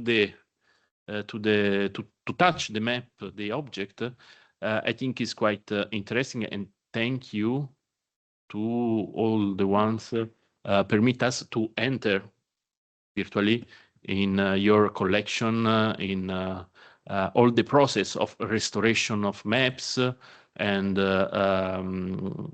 cataloging, collecting, and etc. etc. I just stop it because I said enough. I would really thank you, Martin, to open the 2 days workshop with a view that summarized what we said later, and can be open some spin-off about our consideration. And so thank you, Jitka, Dominic, Mirko. I do now my thanks also, and then I go down to Camillo and to Massimiliano to organize this, and thank to Geographical Society to host, to co-organize the workshop, and all the staff that permit us to have a good lunch, everything perfect, technician, from fantastic technician, and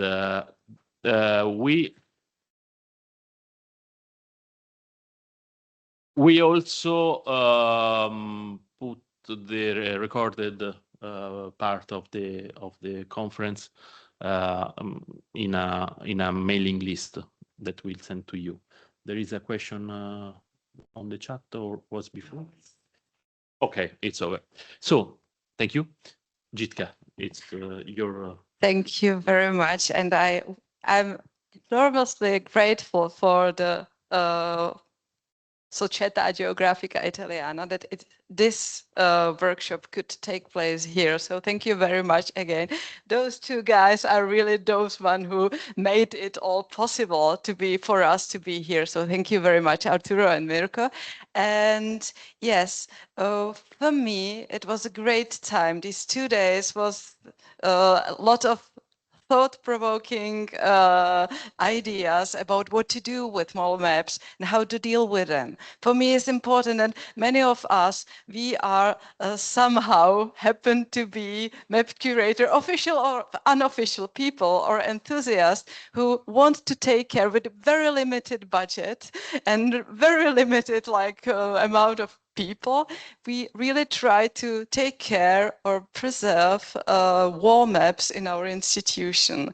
And what is for me important that we found some could share the experience how to some low-cost ways how to digitize and preserve the object. I was talking also to Seth, if you are interested to low-cost, at least how to preserve your very damaged map. So he has some good advices what to do, so feel free to ask him.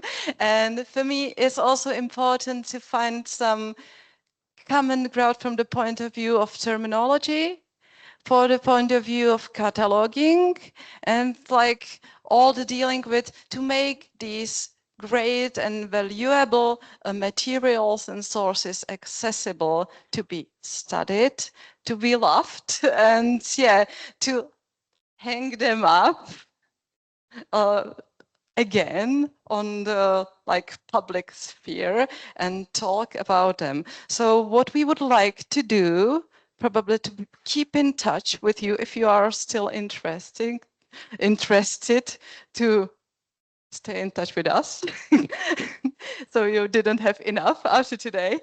So we could organize something like a loose community of the scholars and meet sometimes again online, probably. If you have some ideas where to meet in person, you are welcome. We can organize something.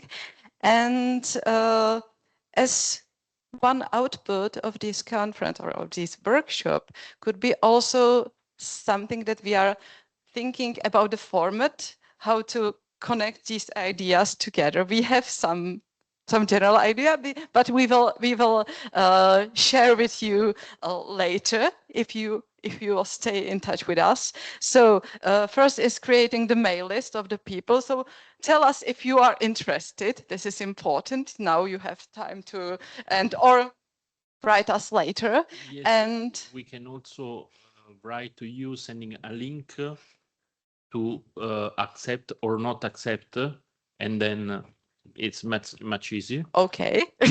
Or we have your email because you respond to the call for abstracts. So yeah, but this is also a call for the people online because we don't have all their emails. So if you are those online who are not registered, interested, so just also send us some information that you are interested. For example, I think about Lowy Brink there and other people from the online that could be interested. Yes, so what else I wanted to say? So maybe I will pass the word to Dominic, if you want to,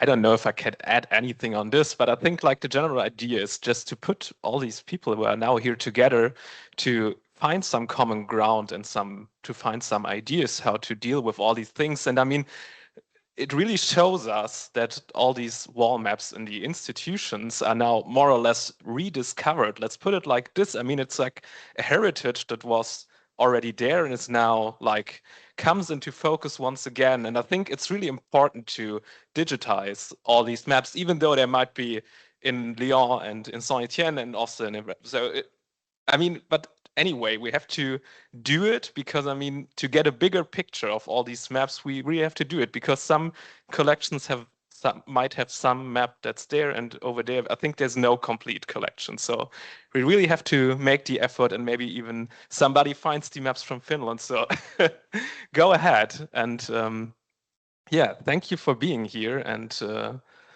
thank you for coming to Rome and for sharing all these talks with us. And yeah, I don't know if I want to add anything, but I think that's it. And as Jitka already said, we just want to continue in a loose way, and then we will see if anybody has some idea how we should proceed, or if we should meet once again, then we can think about it. But I think doing some kind of online meetings, and then maybe even if somebody wants to give an update on their projects or research, we can also organize something like this. Thank you.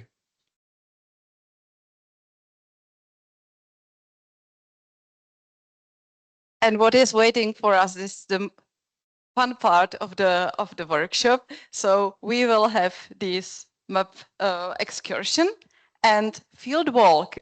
So after lunch. After lunch. Now we'll have lunch upstairs as usual. If you want, we can go. We have to exit from here at 2:30 to go to see the Forma Urbis museum. If you want to see the library room, we can meet there at 2:20, 2:20 to say something about the library. And then at 2:30, we go to the Forma Urbis museum. There will be a guided tour with a professional guide in English, more or less 1 hour, the duration of the visit. It's quite interesting because it's a wall map placed on the floor. Okay, for logistical purposes. Then we walk 5 minutes to go close to the Colosseum. We are close to, very close to the Colosseum, and see the fascism wall maps about the Roman era. And then from here we have some minutes of speech about speaking about the wall maps, and then we will say hello and goodbye to see in the next virtually and in presence next time. One last word, promote ICHC conference. I can't help myself, sorry. But if you have a good idea about like shared panel for wall maps, please think about it. I think it would be great. Yeah, or floor maps as well, or giant maps in general. So thank you very much. Thank you. Thank you.